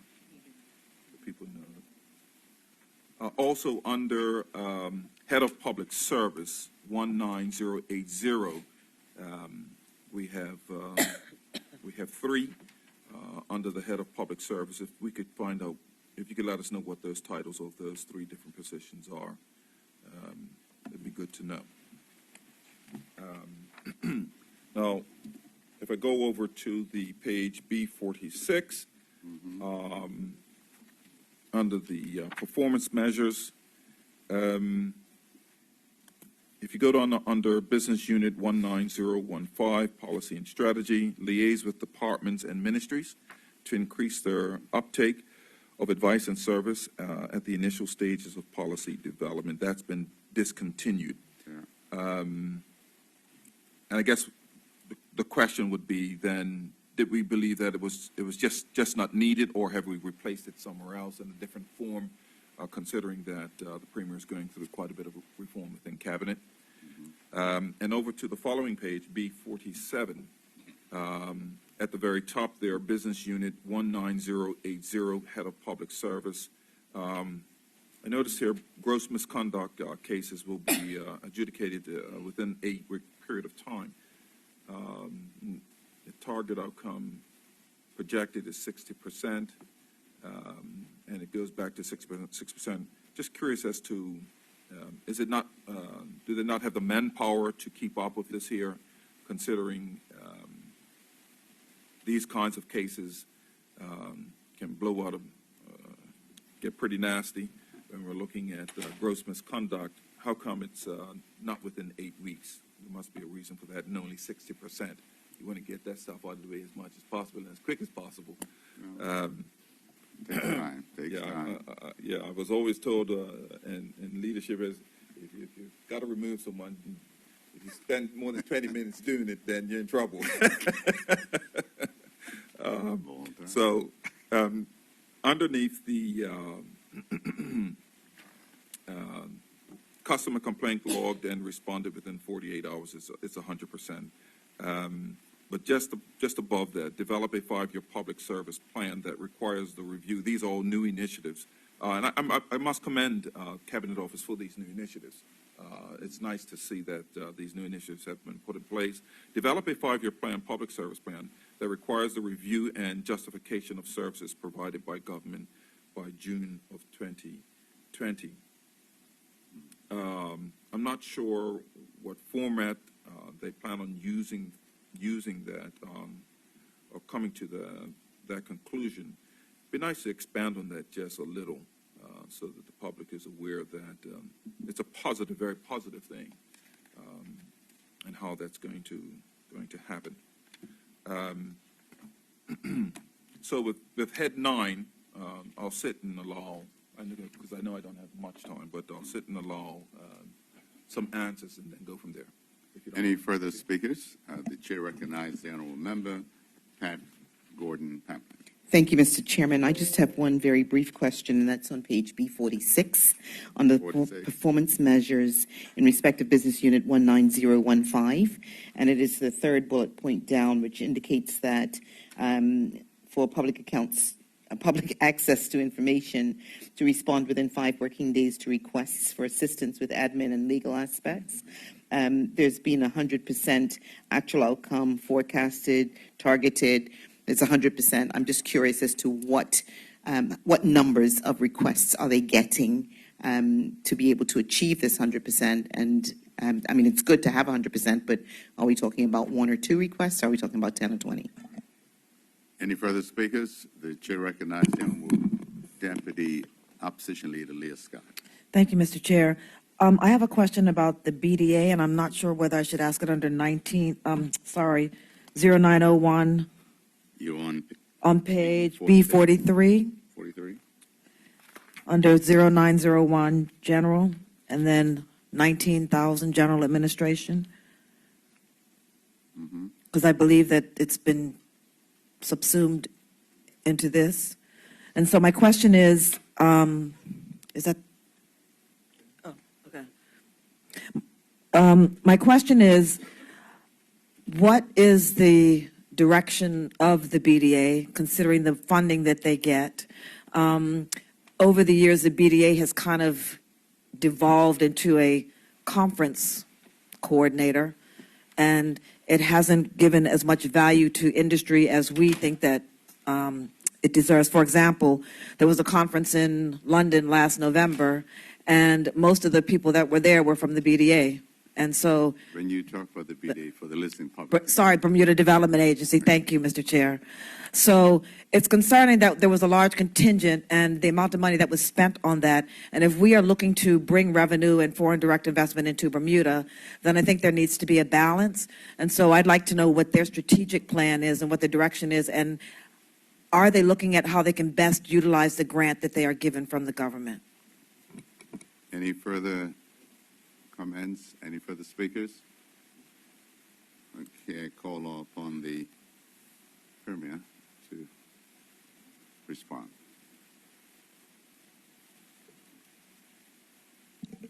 I will try to give some answers, Thank you. as much as I can. We appreciate And it. I'm sure there'll be more questions to come afterwards. And I will admit that I did miss the question from the honorable member for constituency number 23. So if she could ask again, I might actually get the answers because I know we missed it. So can I yield Certainly, the defer? certainly. Yes. Thank you, Mr. Chairman. Mr. Chairman, I was just wondering on Business Unit 19015 on policy and strategy. This is on page B46. In respect of Patty, I'm just curious, the targets were 100% of responses within 5 working days. I'm just trying to figure out how many queries were coming in, what was kind of like an average number that we were looking at in order to respond to at 100%. I'm happy to answer that question. Just so we're aware, this is not a response to a Patty request. So this isn't that. What I'm saying is, so it's not. This is not a response to Patty request. We can try to find that information, but I just want to make sure it's clear. The policy and strategy section itself has within it someone who is a Patty expert. So it would be a department who would have received the Patty request saying, "Can you please help me with this, or can you offer me some advice?" It may come from a Patty officer, and that's what it is. So it's not actual requests externally. That's what that is particularly. And I think that will also an excellent segue into the question regarding on page B45 regarding the reduction of the 2 persons from the policy and strategy section and the difference there. That is because those persons are going to be transferred to the Patty unit.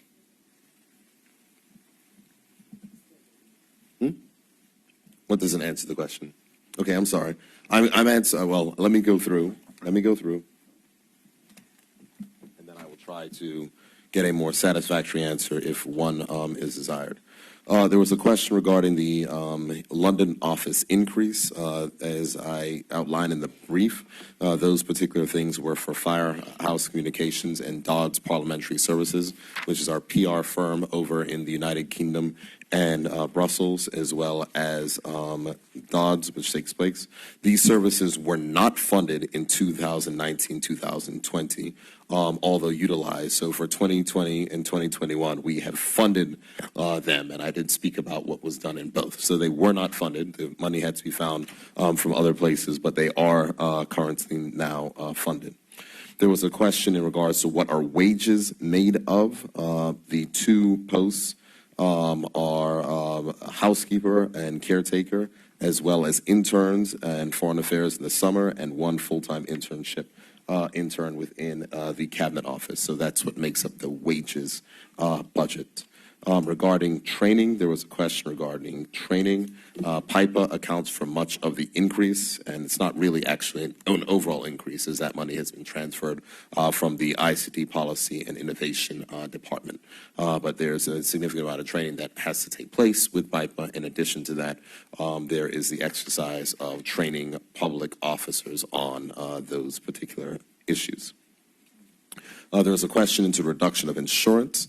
The decrease of the expense to insurance relates to the fact that we are the DC office and the provisions there. Subletting, you don't have to pay the insurance. You would ask a question about the subletting itself and whether or not the subletting has been done. I did think I covered that in my brief. It is being looked to be sublet. A sublet has not been completed, but it has been offered to be on a sublet at this time. And that's why I said that there is not an actual figure that's reflected for the subleasing, but we're expected that once the subleasing takes place, that the $61,000 figure will be reflected with the revenue offset from what the money that we're being subleased is coming from. There's a question regarding the head of the public service and the FTEs. Head of the public service, Dr. Benz, deputy head of the public service, Sherry Witter, and the administrator over there, which is Angela Todd.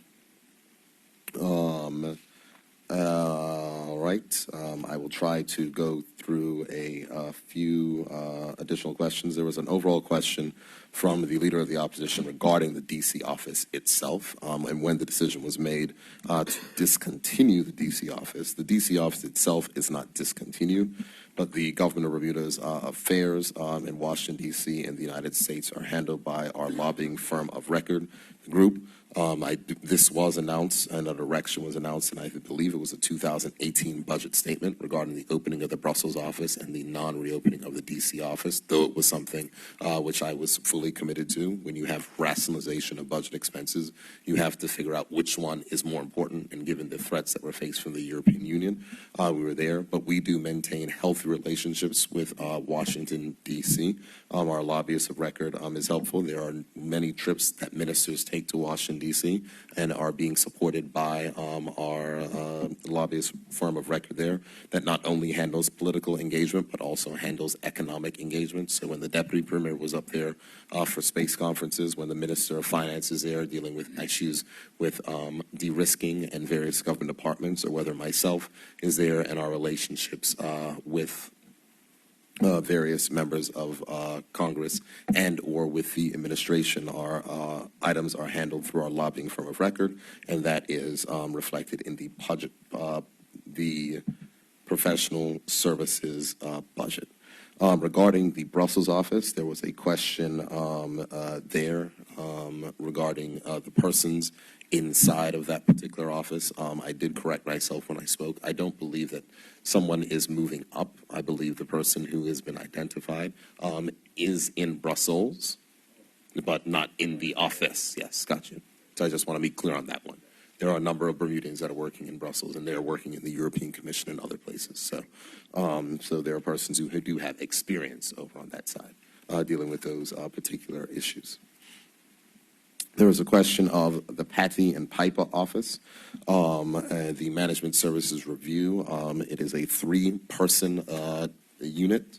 is one person that's a lead and two persons are analysts, and those posts are going to be transferred from the policy and strategy section into the Patty Piper unit. The travel, there was a question on travel. The only thing I can state is that the travel budget has been increased from the previous year, and as I had mentioned, that increase itself is reflected of the $17,000, which I covered inside of my presentation. That's due to the Patty and Piper office. There was another question regarding the Commission of Inquiry and did they secure office space? I will look to get back to that. There was also a question of what are the other expenses. I will also look to get the answer to that shortly. Regarding a question of professional services, I'm happy to go ahead and list out the professional services. Patty Piper has an allocation of $221,500. Implementation team, $750,000. Commission of Inquiry, $290,000. Board Vantage is $15,000. The Wellness Initiative is $110,000. Government Reform Assistance and Professional Services regarding that, $154,000. CARICOM and payments to CARICOM, $187,000. Miscellaneous for protocol, $33,000. Miscellaneous professional services for administration, $50,000. Dodds Parliamentary Service, $28,000. Firehouse Communications, $135,000. Brussels office, $156,864. Our lobbying in the United States, $240,000. Public Service Negotiating Team, $180,000. Age Concern, $11,383.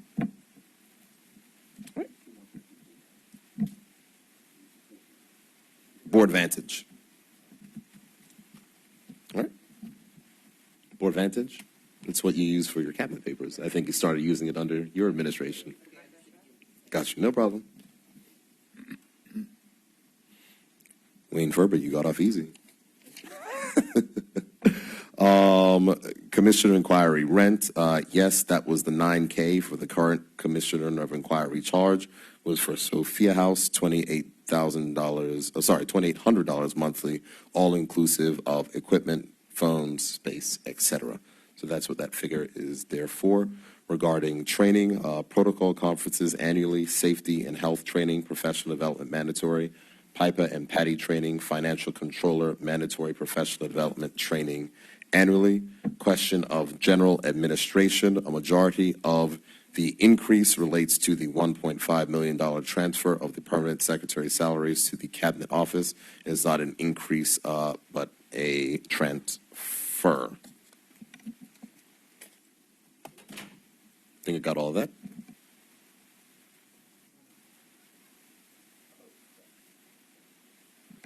Mr. Chair, there was a question from the honorable member for constituency number 30 regarding the Business Development Agency. The honorable member would note that the Business Development Agency and its direction is not set by the government of Bermuda. The Business Development Agency is a public-private partnership, which I say, unfortunately, is majority funded by the government of Bermuda. The fact is that the government of Bermuda previously, prior to this point, only had one seat on its board. The government of Bermuda now holds 2 seats on the board with the cabinet secretary and also the head of the business development unit, who is on the board of the Business Development Agency. The honorable member, I know, has relations with the BALT, Bermuda Association of Licensed Trustees, who I think also has a representative on the board of the Business Development Agency. As they don't, well, that's something for you to take up. but I will say all of that to say that I will accept the members' comments. There are some comments which I will agree. And I think that the Business Development Agency is trying with the board itself, is looking to, I'm going to say, examine how they can be more effective in the spending their money in promotion of the economic, in promotion of the jurisdiction externally. I'm happy to debate further, either at this point in time, or certainly at this point in time if the honorable member has any more questions. But it is not under a specific act of the government. It is a grant which we give. Therefore, there is no type of body with ministerial control and or direction, otherwise, etc., unless the honorable member is recommending we do that. Any further? Thank you, Mr. Speaker.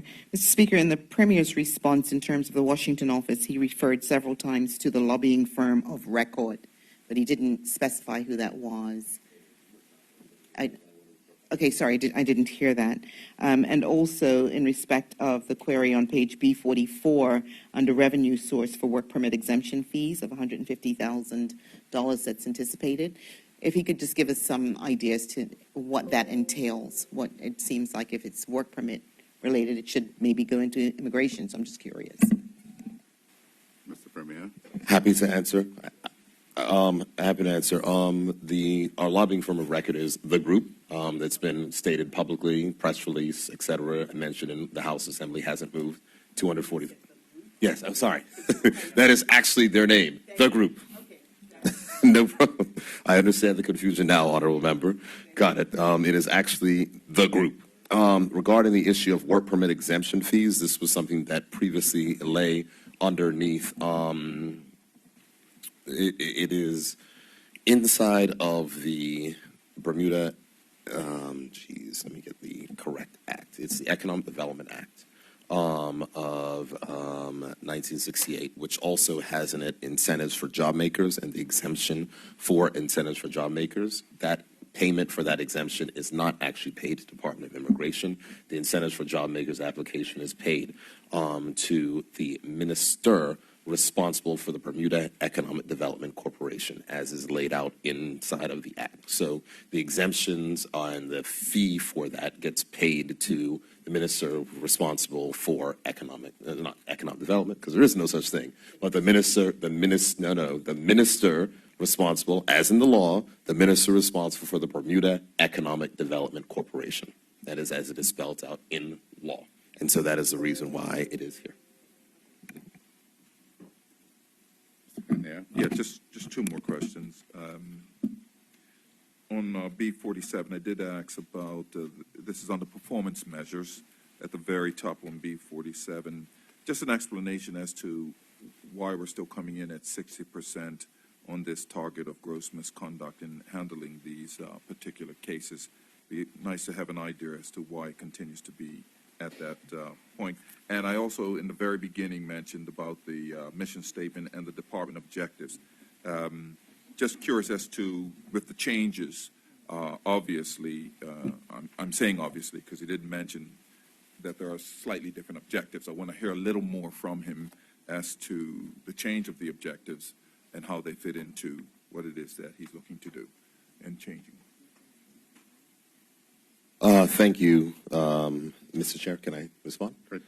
Thank you, Mr. Chair. Mr. Chair, on regards to B47 on the question of gross misconduct and how they're adjudicated within the period in time of which they are adjudicated, we will know and recognize, and I'm sure the honorable former Premier will note, that we live in an increasingly litigious society.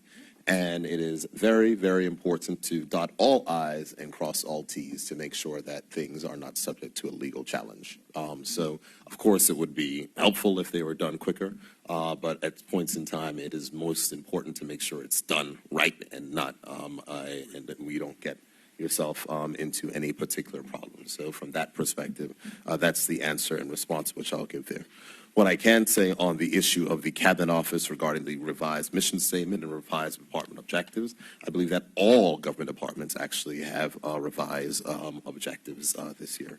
The reason why that states is that we have been going through public sector reform initiative. I think that I highlighted that inside of my particular items, whether it be with performance measures, whether it be with mission statements, whether it be the alignment of the particular goals goals inside of all of the various ministries. It's an exercise of which we've gone through this year. There has not been a lot of discussion publicly on public service reform. I think I will be bringing a ministerial statement shortly to provide colleagues an update on those particular things in case they may have questions that I may be able to answer on those particular matters. I state all that to say that we went through that particular process, and what we are actually doing inside the Cabinet Office is focusing on making sure other ministries can deliver the services to the government of Bermuda as best as possible. I think there was a question on the last part about enhanced government safety management systems. That's certainly the safety and health officer, which sits inside of the Cabinet Office. I think you referred to the fact that it may have not been there before. And I think it's an update in recognizing what the Cabinet Office does. So this was part of, as I said, part of the review. And this was done, I think you would have heard inside of my presentation that there was 160 different public officers that were involved inside of the review and the revision of the department objectives, the mission statements, and all of the performance measures and outputs to make sure they more accurately reflected the work that the government of Bermuda was doing and the individual departments were doing. So I think that that's something that is the reason why that has now been added there. Any further questions? Mr. Premier, you want to move ahead? Mr. Chairman, seeing no further questions, I move that heads 9, 43, and 80 be approved as printed. It has been moved that heads 9, 43, and 80 be approved. Are there any objections? No. It was a little 3. That's what we're doing in this. Go ahead, no problem. No. All of them. Okay. You only got 10. You only got 11 Yeah, minutes. a couple of minutes. Yeah, I want to use up those minutes. Well, you don't have to, but if you want to. Certainly, what I will do then is I'll go quickly over to B65, if you will, to the performance measures under Head 43. Disaster recovery exercise planned and executed, 50%. I was curious as to what fell under this particular disaster recovery. Does it include hurricane, oil spills, flooding, disease? I wasn't quite sure what exactly is entailed in disaster recovery exercises. And I know that in prior we used to have, there was always oil spill exercises being held. But I don't know if that includes other things, but we're talking about it's at 50%. So I'm curious as to what falls under Business Unit 53090? Under Business Unit 53090 under security, yes. I did want to hear from there about that. Also, over on page B62, at the very bottom, security 53090 again. We're talking about. Quite frankly, from the original and the revised amount, spending half of that. Exactly what falls under this security in detail as to why we're spending half that amount, so we could understand it a little more. Obviously, with technology, maybe something else is out there that they're using. I don't know what it refers to, but it'd be good to know if we can get an answer to that. And just above that, also under digital services, we can see where the increase of 394,000. He did give some verbiage to this here, but it'd be good to hear a little more about that. The phone service that he spoke of as well, I found that interesting. It'd be nice to hear whether or not we're sourcing that. What business unit you looking at? Sorry. Under general, in his general statement, he was talking about phone service, a new type of service that they would be using throughout the. What number? What business unit number? I'm saying under his general summary, he was giving a summary on that. I mean, obviously, would fall under I-Series. Would probably most likely fall under Communications on the other page. I got you. Yeah. All right. Be good to hear a little more exactly where are they looking to source this? Do we have the sources here locally? It's probably based with, I don't know exactly all of what's happening there, but I'm glad to hear it because all of us have been complaining about the phone service and it's unified. So I'll allow him with a few minutes then to give some answers to that. Mr. Chairman, I will state that I did miss the second question, but I'll try to get to the other ones. Regarding disaster recovery exercises planned and executed, it's an actual outcome originally that was not met. We were able to meet the outcome this year, and this is there is a plan to do 2 disaster recovery exercises a year. This year, hopefully, we will be able to at least get 1 done. There is a lack of resources in IDT, and we're looking to make sure we redirect resources in IDT to hopefully make sure that happens. But these are one of the departments that, of course, are constrained. But we're hoping that with additional money of capital, that they will be able to start relieving some of the stress on the information, the IDT budget. To answer the question on security under 53090 on page B62, but you can also look over on page B63 and look at 53090, and the FTE has moved from, there's a decline in 1 post. That is the particular reason for that decline. That post has been moved to the Ministry of National Security from the Department of Information and Digital Technology, so that would be the reason why that decline is there. Remember, national security is responsible for security policy for the government and the private sector as well. So it's a security issue overall. So that's been something that's previously mentioned. And then the security resources inside of IDT are specifically for internal government security. Digital services, that again, just as a note and a reminder, that is the transferring of the portal team from the Department of Communications back over to the Information and Digital Technologies, IDT. So that's what that increase in digital services represents. And you'll also see a commensurate increase over on page B63, where there's an additional 4 posts. So those 4 posts are moved from communications and moved over here. In regards to the new phone system, the new phone system is going to be a fully IP-based system, unified communications system. There are a number of systems which are being examined. The most common system which is used around the world is Cisco.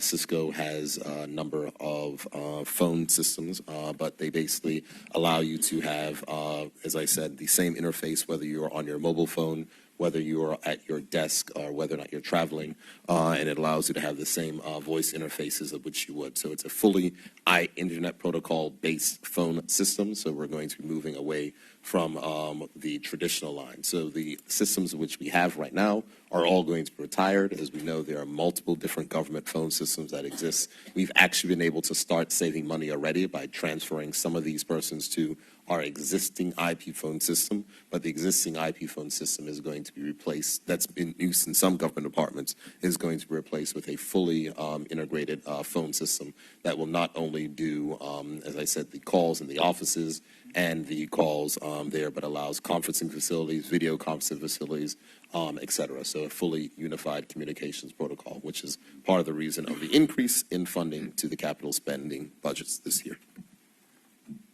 Continue, Mr. Kennedy. Thank you. If we could proceed over to B76 under Head 80, Project Management and Procurement. The honorable member mentioned under performance, B77 performance measures that, and it's a new measure, train potential bidders on government procurement. Exactly who is to do that? I know that BDC at one time used to do training and helping out with small business. So exactly who's carrying out this training, and have any sessions happened already, or is this 5 sessions for the new fiscal year? But who will be doing that? And also he mentioned about they were including a new class, gender and race, a new type of code that they would be including into the procurement process.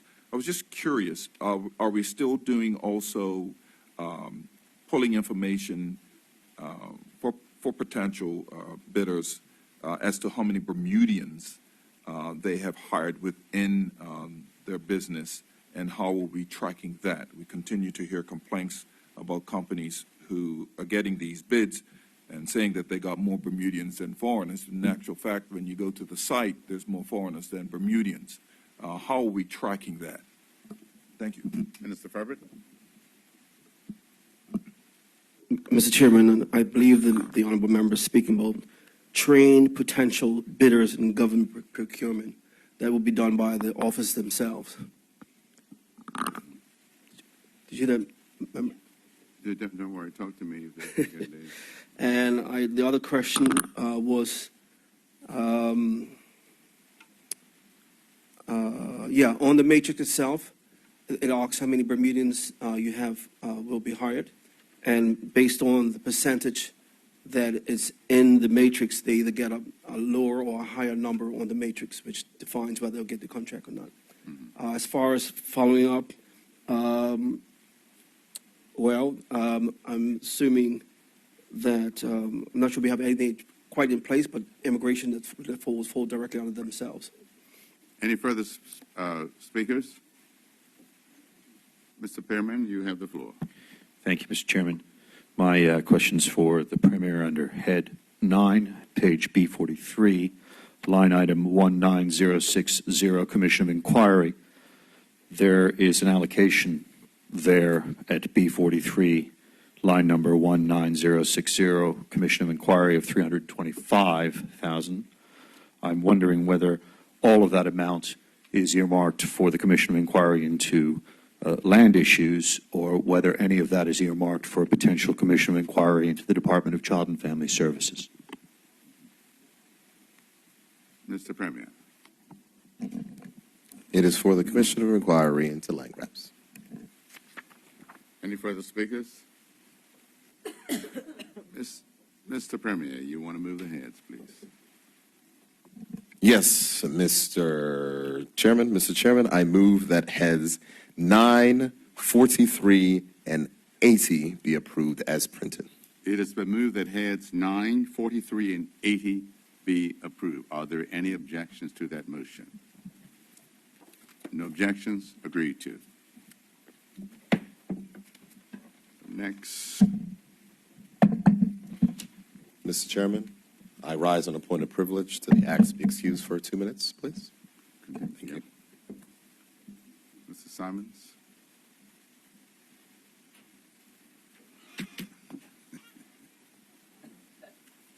I thought it was after lunch.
What, straight to lunch? We have a meeting, so we can't do that. Break.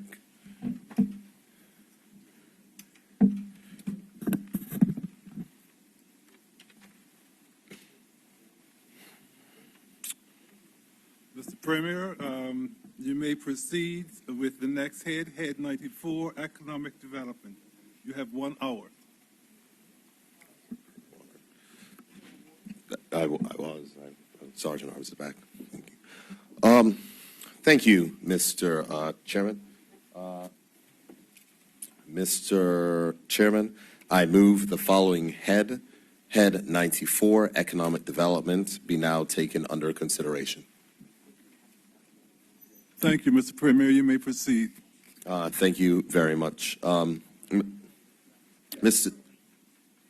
Chairman, the Department, gold, right? Mr. Chairman, the Department of Economic Development's mission is to advance the sustainable growth and development of and diversification of Bermuda's economy. I am delighted to present the budget for Head 94, the Economic Development Department, found on pages B78 to B81 of the budget book. Before I begin, Mr. Chairman, I want to remind honorable members of where this department came from. In the Progressive Labour Party's election manifesto, it said, and I quote, "Your next PLP government will grow our economy by creating an economic diversification unit to create new economic pillars in Bermuda. This unit will identify new opportunities for economic diversification and subject them to structured analysis and research. Once areas have been identified and agreed upon, the unit will seek local and overseas investment to develop new local industry which will create jobs in Bermuda." Mr.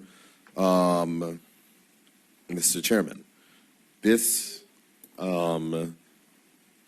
there was a review that was done, and it was arrived at to create a Department of Economic Development, not a particular unit, and to merge existing departments in order to achieve the same goal and objective.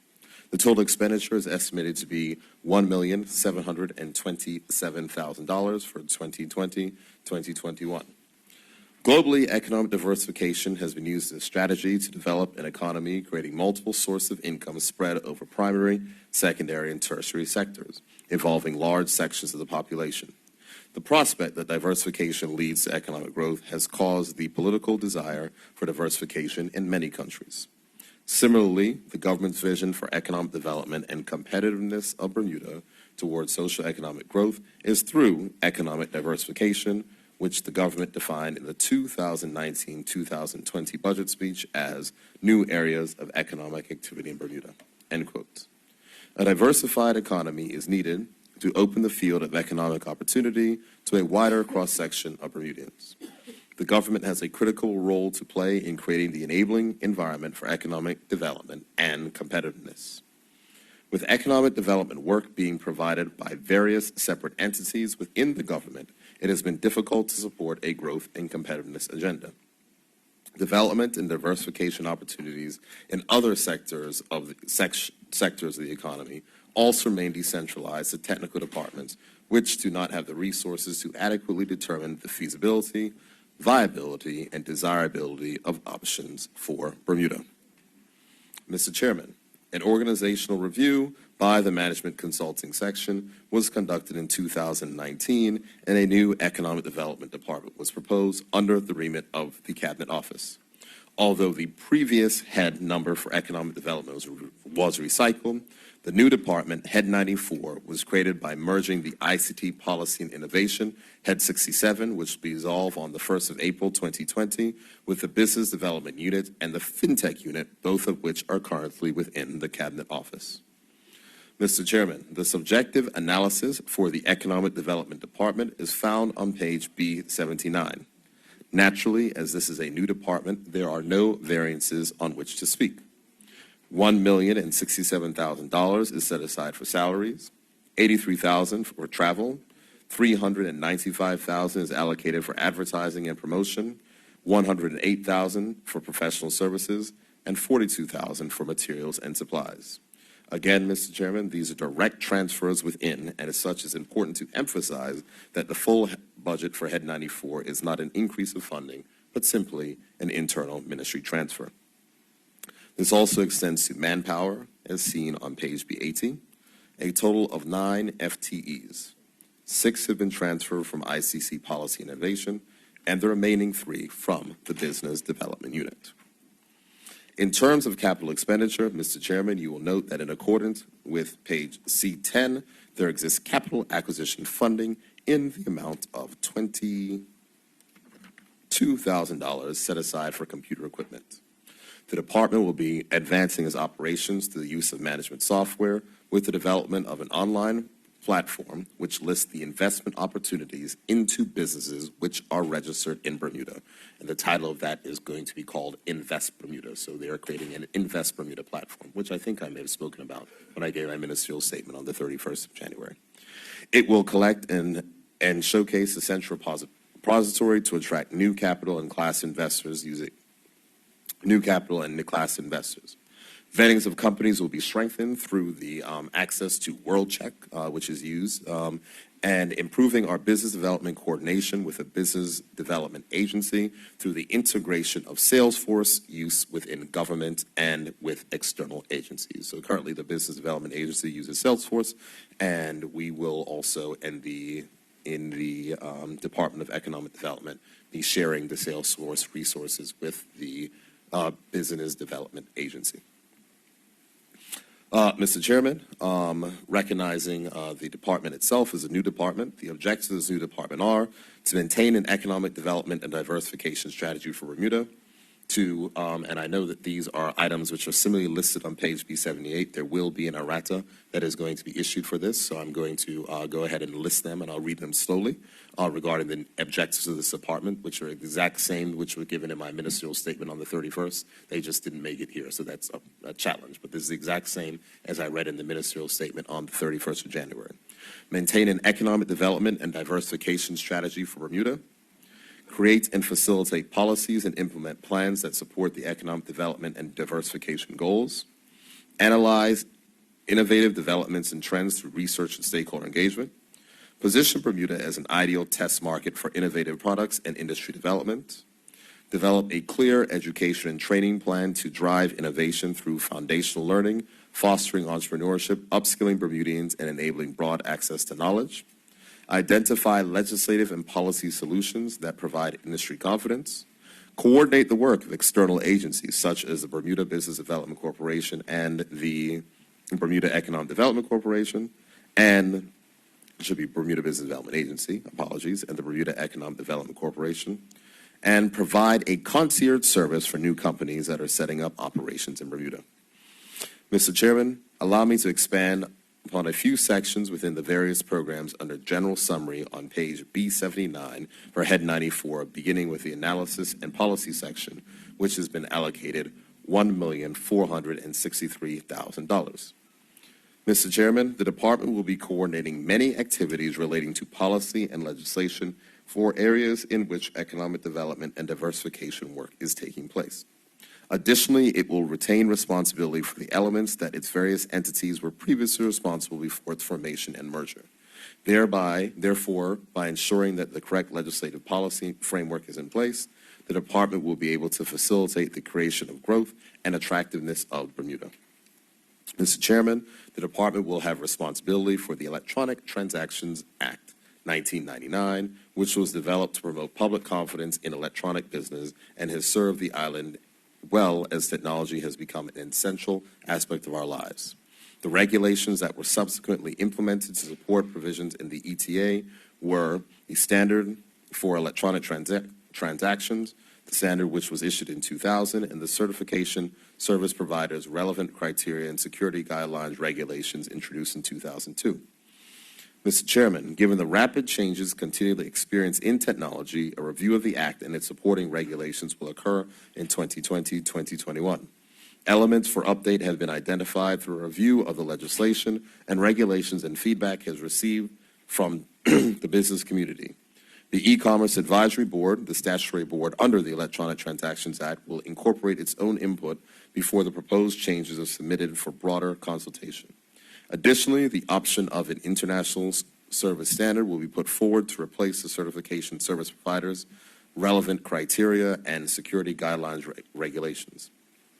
Last but not least, the Electronic Transactions Act and the Standard for Electronic Transactions will also be harmonized with the Personal Information Protection Act 2016 in 2021. Next, 104080, Technology Awareness and Development, in the amount of $132,000. The government's objective is to highlight the attractiveness of Bermuda's location for innovative businesses. having timely data that is readily available and shows that the sophistication and scope of services and skills in Bermuda strongly supports our marketing effort to international business and investors. Also, benchmarking international indicators allows for comparison with other jurisdictions and helps the island see how well it is performing on a global scale. Additionally, development efforts are able to be better defined and supported through the use of tools such as surveys, focus groups, and stakeholder meetings.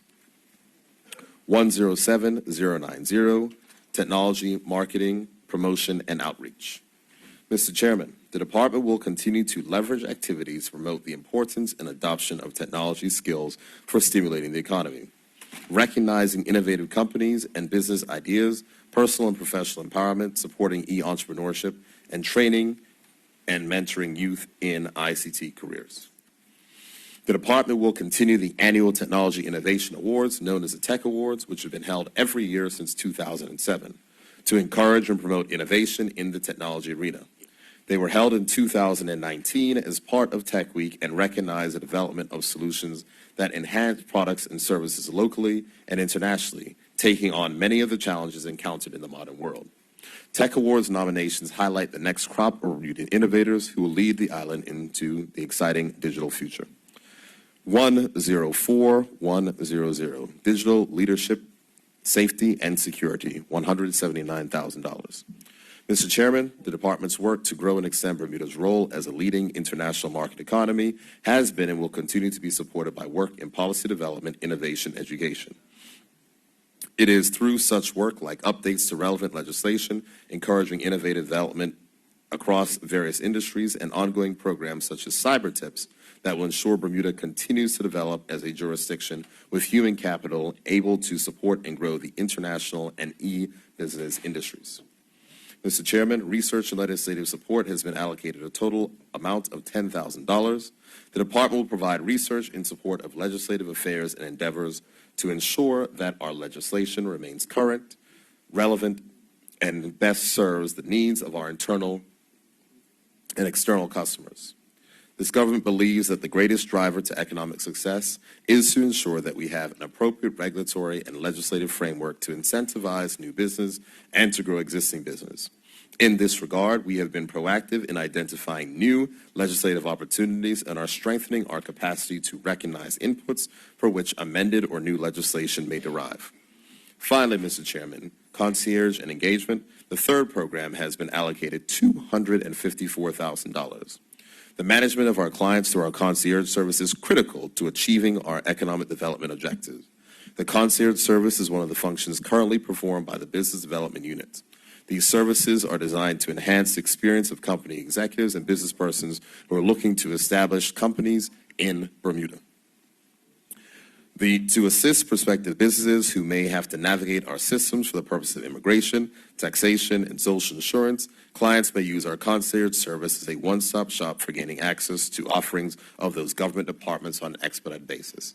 And I must state, Mr. Chair, that this is one of the most celebrated parts of the Business Development Unit and something that we'll look to continue to enhance with hopefully closer coordination with the Bermuda Business Development Agency, which we should be able to do with the joint use of various IT systems such as Salesforce.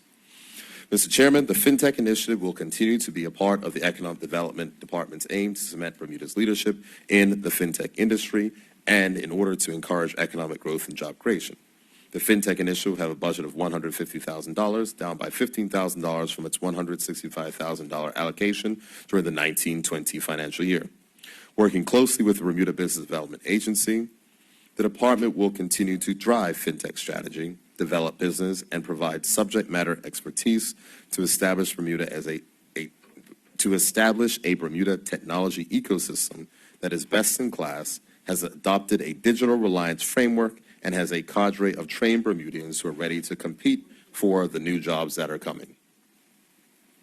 Mr. Chairman, the new performance measures developed for Head 94 can be found on page B81. Under Analysis and Policy, the Economic Development and Diversification Strategy is indicated in my ministerial statement of the 31st of January. The Economic Development Department will concentrate its energy, resource, and expertise to stimulate growth and diversify our economy. With regards to articles and editorials, please let me first point out that the 600% target that has been set should read 6.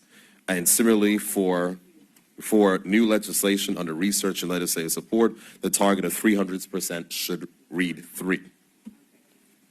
Mr. Chairman, the publication of articles and editorials in local and international publications will aid in getting the Bermuda story out and in the minds of those looking for innovative and rigorous practices. In reference to the performance measures, research, and stakeholder initiatives, research and pilot initiatives will help to identify and inform the policy direction for development and investment of the department's time and resources. An outcome of 3 has been targeted to be achieved in 2020-2021. Finally, Mr. Chairman, a target of 3 has also been set for initiatives offered in the community to the last measure found under analysis and policies. Initiatives such as tech awards in aid in recognizing and encouraging local economic development interests, economic activity, and educational pursuits, and help to ensure a talented and vibrant community. Mr. Chairman, it is anticipated and expected that the formation of an economic development department will concentrate energy, resource, and expertise in order to stimulate growth and assist in this government's aim of diversifying our economy. Mr. Chairman, that concludes my presentation of Head 94, and I am happy to defer, or I'm happy to rise for lunch and pick back up afterwards. Your call.